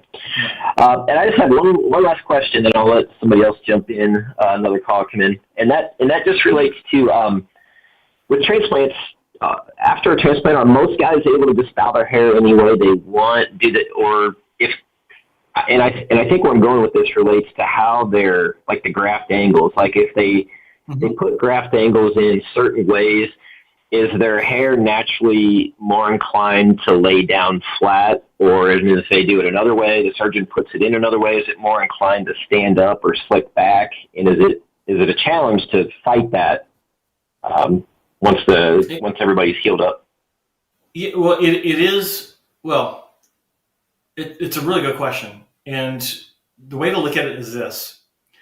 You can always make it fuller looking through styling, like blow drying and hair gel, stuff like that. You can't make it lay down naturally if it's sticking up too vertical from the plane of the scalp. In other words, and I know this from personal experience. So my first 2 hair transplants, the hair in the front was sticking straight up. And I would have to grow it out pretty long on top for it to have enough weight to lay down, and still it still had a kind of like a poof of volume at the exit point because it was going straight up, and it could not lay straight. It could not lay flat against my scalp unless I physically pulled it with my fingers. But if it's laying down already, does that still go on today? With me, yeah. Well, no. But in general, like is that because the surgeon just didn't put the grafts in properly? Oh, dude, it happens more now than ever because you have so many more clinics working now. How do you explain to the surgeon that you don't? And so many of those clinics are terrible at what they do. They don't understand hair angle and direction. Oh, well, that's scary. Yeah. So in my case, what should those of us consider? In my case, all the work that's been done since my first 2 transplants, all the work that's been done in the 21st century, basically, all that work has kind of overpowered the work I've had before because I've got work in front of it, I've got work in between those grafts, and all that kind of overpowers that situation. But I've said on record before, I've said here on the show that I think that some of the volume I have, like if I walk to, like I'm on camera right now, I'm just kind of flattening my hair with my hand, and it works fine because there's so much around it. It actually helps to force things down, I guess by weight. I don't really know the physics behind it, but it works now. Before it didn't. I didn't have enough, it was just the grafted hair, and that's all there was to work with. And it wouldn't lay flat down naturally. Now it does. But I'm certain that there's a little bit of help when I'm kind of pushing it up a little bit, as I'm also doing on camera now. I'm sure there's a little bit of help pushing it back up. But in general, I have so much more hair now that it doesn't make it look unnatural.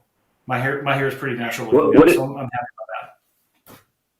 Yeah. What advice would you give guys like going in or considering a first transplant? First of all, I just want to say I just looked up at my camera at my screen after doing something. I come back and I'm like, what the hell happened to Joe? Now my hair's all messed up. Yeah. Sorry. So what were you asking about the first transplant? So like if somebody's considered a first transplant but their concern is this, like graft angles and hair, like laying a natural way, what advice would you give some of us to say, okay, make sure you have this discussion with the doctor that you want the angles to do this or this? Like what would you suggest there? Well, it's not a matter of what you want it to do other than look natural. Okay. So, and this is a good question. But when you're doing your research, and I tell people this all the time, find first off, learn what natural is. Okay, understand what natural really is with hair direction, hair angles, and how it looks on people that haven't had a hair transplant. That's the true gauge of naturalness is compare it to someone that's never had a hair transplant but still has a good head of hair. Could the work of a surgeon that you're considering be mistaken for the patients be mistaken for people who've never had surgery? And if you've narrowed down some clinics that you feel meet that criteria, then it is incumbent upon you to ask questions about naturalness and to understand what you need to know about how it's done. And you can ask any of these clinics, how do you achieve these natural results? And they'll tell you, like I would tell people all the time how my clinic did it. And the clinics that you're talking to should be very open with how they do what they do for their patients.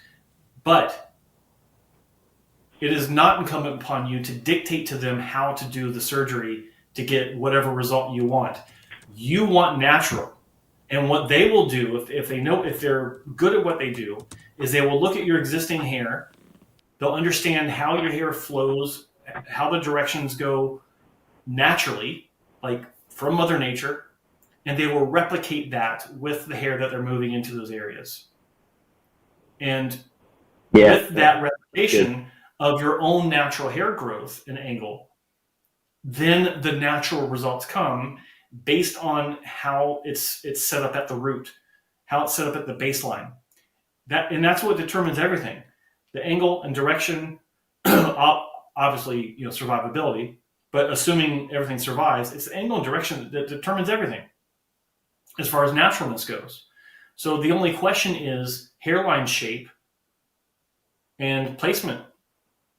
That's it. So if they do a good job with that, and of course you go back and forth and say a little bit higher here, a little bit lower there, and they will accommodate you within what they feel is reasonable for a natural result. Because this is something you have to live with, but it is their reputation as well. Like if you're picking a reputable clinic, they want to do a good job so that they have a happy patient for a whole list of reasons, right? So, I mean, great question, and I hope I was able to answer that for you.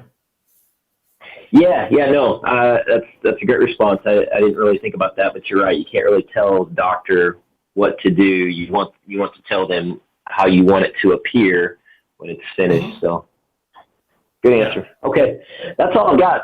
Thank you guys for the time. Appreciate it. All right, man. Take care. Have a good weekend. Thanks for calling. Okay. So you want to call it a night, or do you want to take another call? It's up to you, Joe. If we got a caller, let's do it. I mean, I just took a little nap, so I'm good. Okay. Hey, you're on the air. Who's this and where are you calling from? Go ahead. Hey, Spencer. How are you? This is Robert from, previously from New York City, but now I'm in the state of Arizona. Hey, Robert from New York and Arizona. By the way, Joe, I was doing quick research on the whole tariff and ProScar thing, and I'm in a little bit of a panic. Uh-oh. No, fingers crossed we'll be able to get it, but we'll see. Okay, brother, what's up? What's up, Robert? I've been on Finasteride for over 20 years, and other than my left leg going numb every now and then, I'm fine. Good for you, man. Me too. I have the same. I have the left. Mine's my left foot. All right. Listen, I don't know if you remember me, but we met a very, very long time ago, and I was one of the patients that were involved with the Long Island medical lawsuit, Dr. Fitzig. Oh, yeah. We actually met? And, I think we spoke several times, and I think that, I believe we met. I'm not 100% positive. It was so long ago. Okay. But you were the one that actually, I was on ProScar, 25 milligrams, and for about a year, didn't do anything. I was like, this is 25 milligrams of ProScar? It's 5 pills? Well, I'm sorry, 0.25. 0.25. So okay. a quarter of a tablet of 5 milligram ProScar. Okay. And it really didn't do anything. I spoke to you. You said, you know what? Sometimes this medication is dose dependent. And what I did is that I raised it to a half a tablet. And I would have to say that over the next probably 6 to 8 months, my hair grew like a chia pet. You're welcome. And it Yeah, I appreciate it. And, I think it was a fantastic call at that time. And basically what went on is that I'll give you a quick a repair story that I went through, and I'm still actually going through it at this point. And what happened was... Now, were you one of the victims Medical, of the actual garbage men who were working there? I don't know if he actually worked on me, to be honest with you. I don't remember. All right.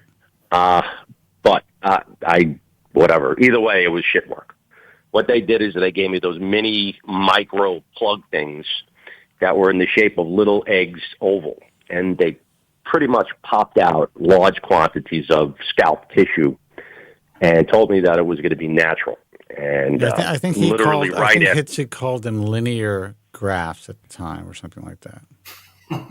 Yeah, something like that. But all I know, it was atrocious. Yeah. After the procedure, I basically was just nauseous from the blood dripping down my face and the holes filled with these pluggy hair things. And at that point, it was too late. After that, I went back. I think it was the next day. And what happened is a lot of those grafts actually sunk deeper into the tissue, and they became chicken pox scar marks. Yeah. Really, they were actually, much deeper. So I got a lot of pits.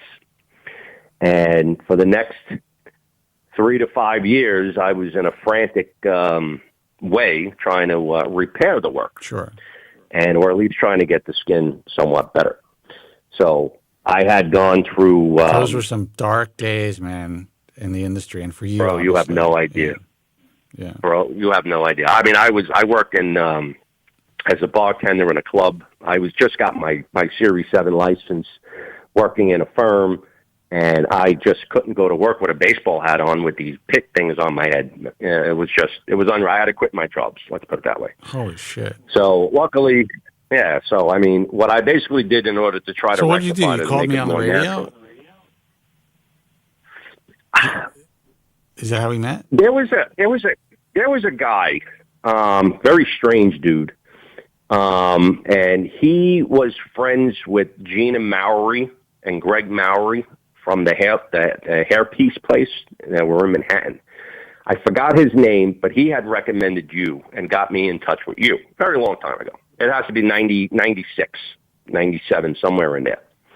Jesus. So, make a long story short, the repair work I had done is that I had extensive dermabrasion on the left side of my scalp, deep tissue dermabrasion, laser dermabrasion to try to fix some of that area. I met Dr. Loria from Eastwood Medical.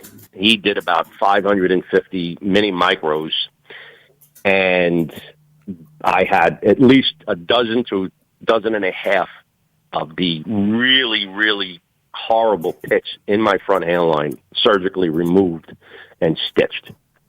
Made it a lot better, along with extreme amounts of electrolysis in the hairline, going probably back about maybe I think he's doing dick enlargements now. Yes, he is. Yeah. Yes, he is. That's what he's doing.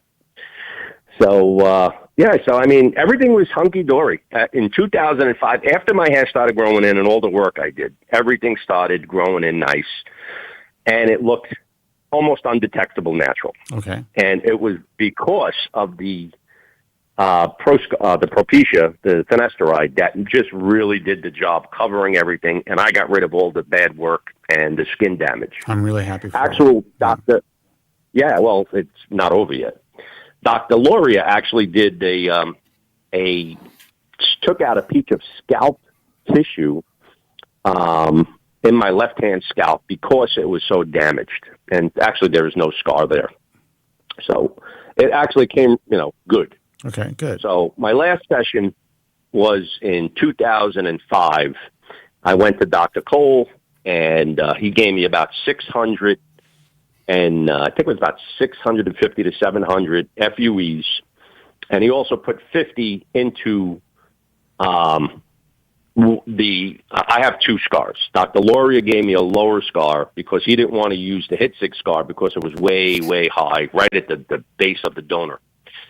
And so I have two scars. So what Cole did is that he filled in the scar, almost undetectable, which was fantastic. And I still have the other scar, but it's been covered all these years. So once that grew in, I haven't thought about my hair in 15 plus years. Wow. It was Nice, just good for you. nobody knew. It was just really full, thick, a little thin here and there, but it was on spot on. Nobody could tell. Girlfriends, ex-girlfriends, and ex-girlfriends would be the first one to say, "This motherfucker had hair transplant." Absolutely. It never happened, so that's good. So, make a long story short, every now and then I do go through sheds, and 20 years on 2.5 milligrams of ProScar. And my last shed that I went through was in April. And from April, I actually took a picture of this was not a hair picture. It was just a picture that I took, and my hairline was in it. It looked good. It looked great. Okay. Then I started the shed. And right after that, my hairline just literally fell apart. Now, let me ask you a I was question. like, Were there oh, any shit. changes in your medication? Did you change from brand name to generic at that point or anything like that? Well, what happened with the ProScar is that Merck stopped manufacturing the ProScar and they switched over to another company. Organon. But I always made sure, Oregon. And I made sure that I got name brand because I went off the name brand a couple of times and I had sheds. Right. And then I went right back on the name brand and the sheds dissipated and went away and it all grew thick again. Now, the only thing I was doing different is that I started taking, which I've been on for over 5 years, on and off cycles of testosterone. Yeah. So I was doing 3 months on, 2 months off. And that is the only thing that I was doing right before the shed. And that's but what it never was. affected me before. That's what it was. Yeah. So TRT is notorious at that point, for doing that. well, I'm hoping that it grows back. So that's where I'm at now. And are you still on TRT? Test? No, I stopped taking the test. How long ago did you stop? About 3 months ago. Okay. Now, why did you stop? Why? Right after I went to the shed, I stopped. Okay. Now, but so how long were you? Okay, so you started taking testosterone 5 years ago, and you started the shed at the same time, probably about 90 days after you started, right? Well, I never had a shed in the beginning, so just this particular time, the timing they kind of lined up a little bit. So I said to myself, well, maybe the Finasteride was being overrun by the testosterone. So I said, you know what, let me stop it. So, I mean, it was no big thing because it was just, for gym purposes, there was no other reason. So it actually didn't affect me one way or another. I just stopped taking it. And so in between that, what I did is that I went because it went and I started seeing some of the old shit work that just kind of popped through that I never had fixed. And so I kind of went on a little bit of a journey over the last couple of months, and I went to literally 4 different doctors, transplant doctors, 2 in Arizona, 1 in Atlanta, and 1 in North Carolina. Mm-hmm. All of them said that the amount of grafts, it's relatively small, considering it's been over 25 years since 20 years since my last session. They said anywhere between, Atlanta guy said 14 to 15, North Carolina guy said 18 to 2,000, and the 2 Arizona people said anywhere between 15 and 18. So that was the overall number. So between 15 and 2,000. And I still have, pretty full, or at least the half grafts that are still in there. They still some decent coverage. So you're saying that you also said you're hoping things grow back. So you've been off testosterone for 3 months. Have you seen things shift a little bit, shedding stop or slow down? Well, it did slow down. I'm still watching. I'm looking for those baby fine hairs, which always come in right before it starts thickening up. So I'm still looking for those. Haven't really seen them yet. But now what I did is that I went for a tricho DNA test. And the tricho DNA test said basically that I should be on Finasteride.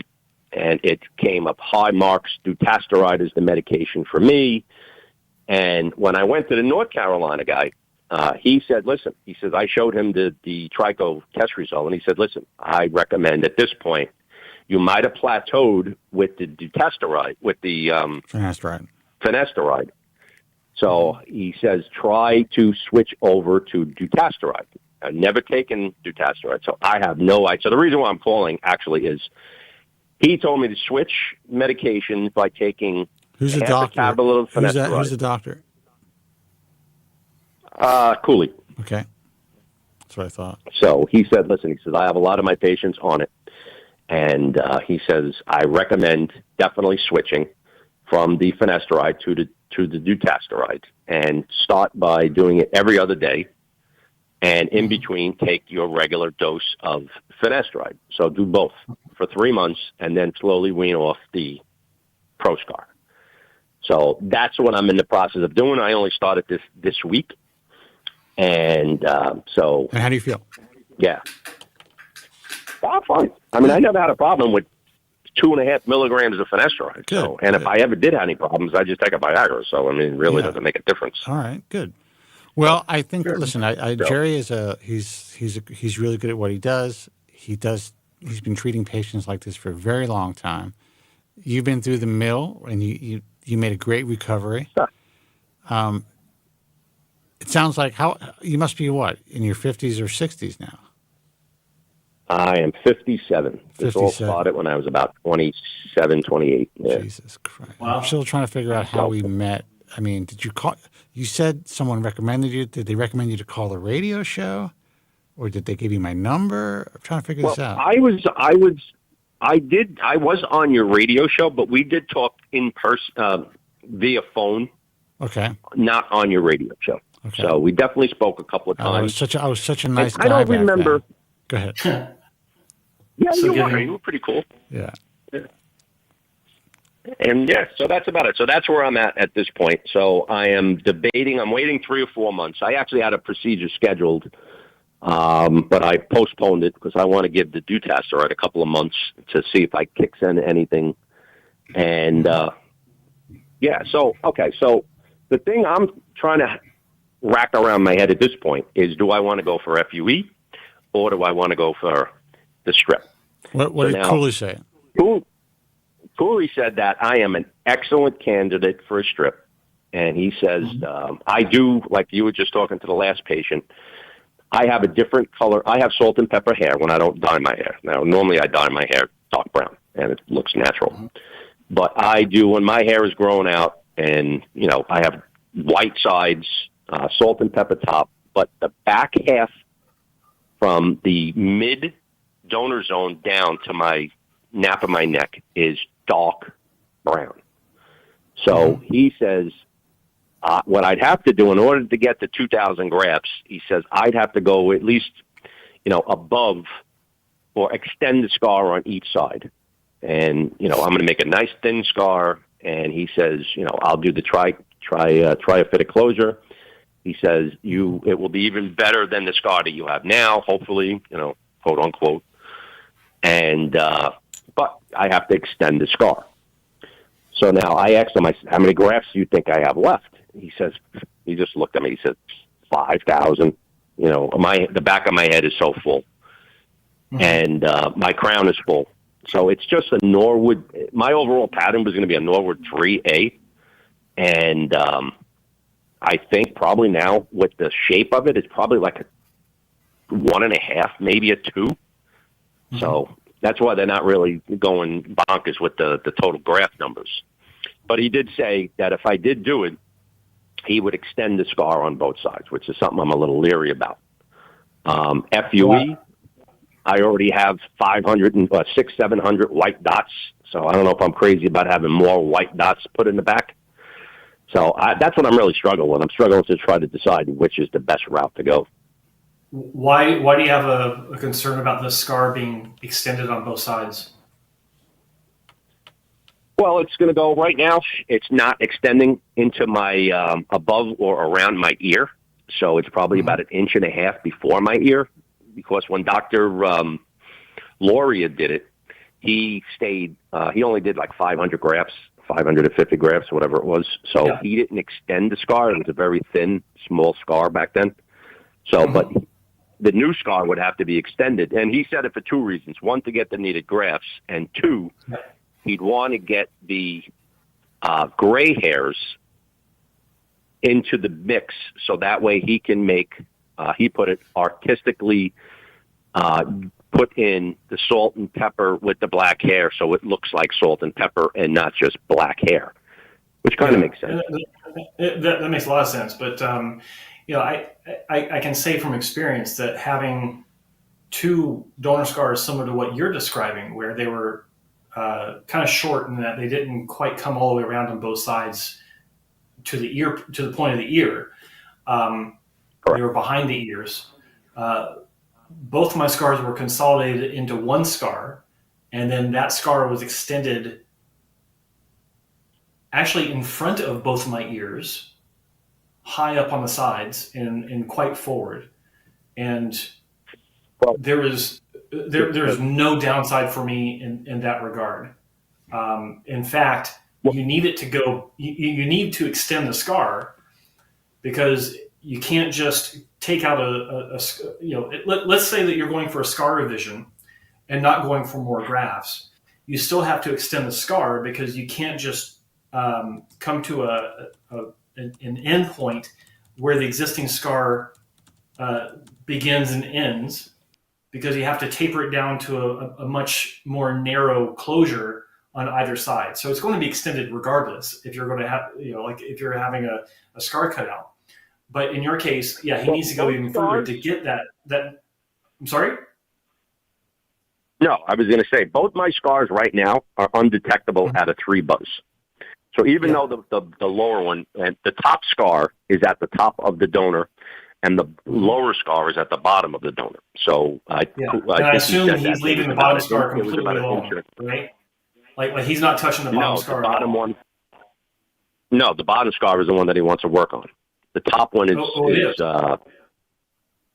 because I already have like 50 to 75 FUEs in the top scar. So I thought you said that was down on the bottom scar. My bad. I misunderstood. Okay, but regardless, I mean, if he needs to go forward with that donor scar, I mean, I've seen it done so many times. It's like clockwork to me. And I've had it done on myself. So I understand the trepidation, just because, in the end it is more scar tissue, but it's linear scar tissue being added to the mix, not wider scar tissue. And it's still in that area of so-called permanent donor hair, to where if you're concerned about like a recession into the area where the scar is for it to be visible, I don't think that would be a legitimate concern. And I think that, if you can already see your 600 to 700 extraction points from FUE, that's also a valid concern. And, based on how short your donor scar is now, I think that that's a lesser of two evils, just my personal opinion. Yeah, well, that's what I'm trying to figure out. Is that, A, do I want to, extend it 1.25 inches on each side above my ear, and hopefully that the scar doesn't show on a side cut, because I usually wear my hair pretty short. And FUE, I mean, 1,500 to 15 to 1,600 FUE is not that big of a session. I could definitely get away with it. It's the scary part is if I do lose more, and I have to keep going into it, then you run the risk of, possibly over harvesting and, the whole gamut. Yeah, exactly. So, I'm pretty astute with the whole thing. It's just a matter of, making the decision. One thing I can say, with Dr. Cooley, I mean, you've picked a doctor that has, your best interest in mind. Like he's not going to do something he feels is going to be detrimental to your final outcome. So whichever you decide with him, I think it's a good move. Yeah. Well, like I said, either way, either he's going to do the FUE or he's going to do the the strip. Both of them, it's going to go that route. I think he's fantastic. As a matter of fact, he's one of the ones that did back in 2010. I was so into the industry at that time that I actually was a volunteer for a plucking and A-cell treatment. So we did a plucking the hair follicles, an actual pull out with the tweezers rather than FUE, and then replanted them with A-cell. And how'd that work out? Yeah, it didn't. It didn't work that time. Yeah. It was only I think 5 or 6 hairs or whatever. I knew it. I knew it. No one listened to me though. But now, one doctor, I don't know if you've heard of it yet, is using, actually 2 or 3 doctors at this point. One is in England and one is in the United States. They're using Rayagel. Have you heard of Rayagel yet? Rayagel? I haven't. Reyagel. Maybe I have, but I can't remember anything right now. Well, okay. Rayagel, it's A-cell on steroids, and what they're getting is that they're getting such a superior. Oh, you know what? From what I spoke, someone sent me something about that not too long ago. Was it you, Joe? Maybe. It just came out. It just got FDA approved probably about 3 months ago. Okay. That's right. Yeah. And it's gone for wound healing and people that have actual tumors taken out in their forehead. The hole was left open, and within 30 days, the hole was sealed with just a little pink patch. So a lot of the, at least 2 doctors that I know of, that they're using it for FUE closures. And one doctor is actually claiming that it's regrowing follicles from the donor transplanted areas. Is this doctor in Atlanta? They're saying, yes, it is.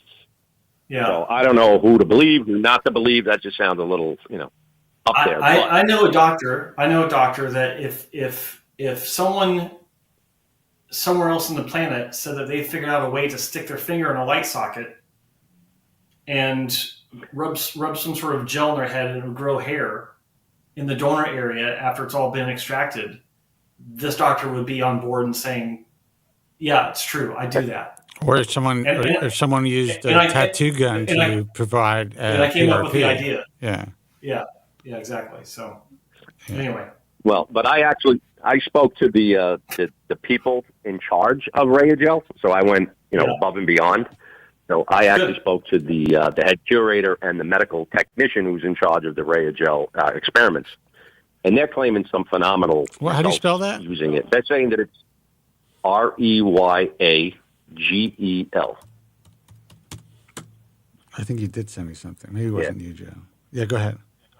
But like I said, it's something to look into. I thought it was interesting because if I ever did do another round of something, I definitely would want to use it. Even though Dr. North Carolina, he uses A-cell with some fantastic results, but they're claiming that the Rayagel, it's like A-cell on steroids. Okay. It has, just so you know, it wasn't enzymes. FDA approved. It's not FDA approved as drug. It's gotten 510K clearance. So for whatever reason, this particular gel, I don't know how it's cleared as a medical device, but I guess it's a medical device that's it's used as a wound dressing. So it's not FDA cleared. It's not a drug that's cleared. It's just a medical device that's cleared. And in order for that to happen, there's a predicate device, in quotes, that had to be cleared. It doesn't necessarily mean that it works. Well, I've been looking through the. I haven't seen much on it. That's why I kind of have my, my sights on it because I'm looking every day. I'm looking for different before and after photos just to see. I think it's definitely something to look into. Yeah, I'm actually very interested. Yeah, I'm very interested in this. I'm just doing some research on it right now, and I was sent an email about it, and I kind of poo-pooed it right away, I guess.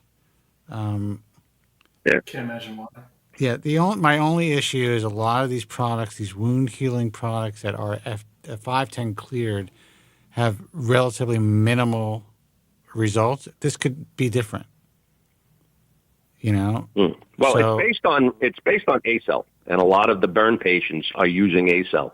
Yeah. And well, it's based on a cellular matrix Dr. technology like ACell. Yeah, I'm reading about it right now. But yeah, I mean, it's listen, whoever you speak to, you have to understand this. When you're speaking to the manufacturer, you're speaking to the people who decided to distribute it, whoever you're speaking to, it's all going to be positive.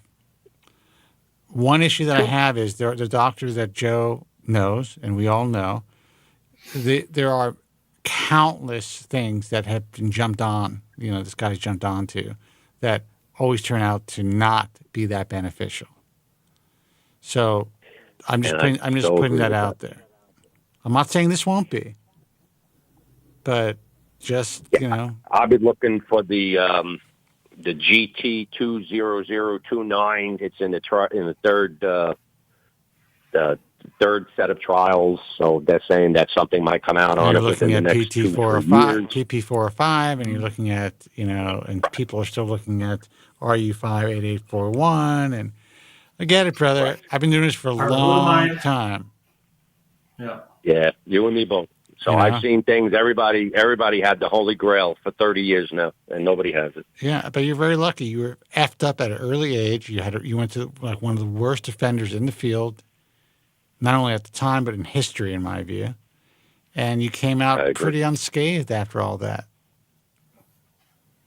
Well, we're still going through it literally 30 years later, so it's still ramming its ugly head. Of course. Now and then. But so you had a few years of enjoyment. I still have to get the thing repaired. Yeah. I had 15 good solid years enjoying the hell out of it. And a lot of these kids will never have that. The kids that are running the turkey now, they'll never have what you had. As screwed up as you were, at least there was minimal work done, and you were able to be repaired. So you got to put it in perspective. So I'm really, yeah, go ahead. No, I was going to say, I watch YouTube and I'm looking at some of these people and they're getting beautiful results short term. But, these 22, 23-year-olds, they have no idea what they're getting themselves involved with. Not some of them, not 10% of them or 15% of them or small. They're all walking. I mean, they're dead men walking. They don't even know it. I can't just say, you know what? Only 30% of you guys, maybe a third are going to fail. They will all have issues in the coming years that they could never have dreamt of. Yeah. And that's the scary part, to be honest with you. Look, I can't talk them out of it. The guys that find this broadcast, the guys that find me on Instagram, I still do my thing. I've been doing this for a long time, right? You spoke to me 30 years ago or something. Yep. There's only so much that I can do. That's how I feel about it. I try to warn these kids. Half of them are like, "What do you know, old man?" I'm like, I don't know anything. Go scroll on to the next channel. Hopefully somebody hears my testimony and they're like, you know what? Let me think twice about this because it's not a joke. Well, they will. I got it. I went in because. Yeah, I mean, I got into it only because I just panicked. Yeah, you saw the commercial with Hitzig, that late night thing where he had it looked like he was in the Parthenon or some shit. Remember that? He had not really, but he had this infomercial, and you may have read about him in the sports section or saw a Subway ad or some shit. That's the way he used to work. Yep. All right, brother. Listen. Good luck. We're here if you need more advice. Obviously, I'm still around doing my thing. And all right. Well, before you go, now, do you think that the dutasteride switching over is a smart thing? You've already done it. One that, you've already done it. You've already done it. And I was only 2 doses so far. But I think Cooley's a good doctor. It's possible that you can get a bit of a comeback with it. I mean, anytime you make a switch, you can go through a shed, but you've already dealt with that. So at this point, 57, you've been on ProScar for a long time. You're seeing a decline. You're seeing diminished, hair, and you're seeing your old grafts pop up. I think it was a good suggestion. There's no guarantees, but it could be positive for you for sure. Mm-hmm. Yeah. All right. All right, brother? All right, man. All right, it was great talking to you. I'll try to reach back every now and then. You should, and good luck, man. Good luck. Thank God you had that time in your life. You were able to get repaired and live your life. Not everyone's that lucky. Yeah. All right, brother. unfortunately. All right. Thanks. Take care. Bye-bye. Take care. I got to go. We got calls on the line, but I'm not going to take any. It's late. Yeah, it's late. Yeah. Joseph Tillman. Follow Joe Tillman on Instagram at Joe Tillman Official. Like this broadcast. Ring the bell. Do whatever you got to do. Whatever Joe asks of you. Make that happen. Subscribe if you haven't subscribed. Subscribe if you haven't subscribed. It's great that we're getting all these calls now. You should have called earlier, people. I'm out of here. Gonna hang up. My Instagram at Spencer Kobren. Yes, I know I haven't posted a lot recently. It's a pain in the ass to make this content, people. Let me tell you. I've had a couple of people in the chat room ask where they can find the Insta Live with Dr. Nussbaum from yesterday. They can't. I mean, I have it archived. I'm gonna have to have it put up somewhere, and I don't really want to work that hard at this point in my life. You missed it. It's done. Yeah. But if you subscribe to this channel, you will see him live on here. Yeah, I am going to put up a YouTube channel just for those things. I decided I'm not going to start creating crazy content on YouTube or anything like that. Maybe we'll put up the Instagram lives. I'll put up some shorts, and that's it. That's what I'll do. I think that's a good idea. So if you miss the Instagram lives, I'll have them. You watch the replay on YouTube. Replay it or edit it or whatever. I got to find somebody. What a pain in the ass this whole thing is. It really is. I like just turning on the mic and going live, talking to people, and going out and having a couple of drinks. That's what I like to do. Nothing wrong with that. There was a time when we were young, if you wanted to watch a television show or listen to a radio show, you had to tune in at a certain time. There's no replay. Yeah. There's no catching the replay on that. It's all ruined now. Everything's ruined. And now I got to worry about getting my Pro Scar. I got to contact President Trump about this, by the way, because I know he's on brand name, or at least I think he is. Yeah. I got to straighten him out. All right, guys. Until next time. Be strong. God bless. God bless, and thank you so much for listening. Have a good night. Thank you very much. I'm sorry for any inconvenience you may have been put to prior to the program, and I'm glad you enjoyed it. And if you could now leave by the exits at the rear, that'd be splendid. Thank you.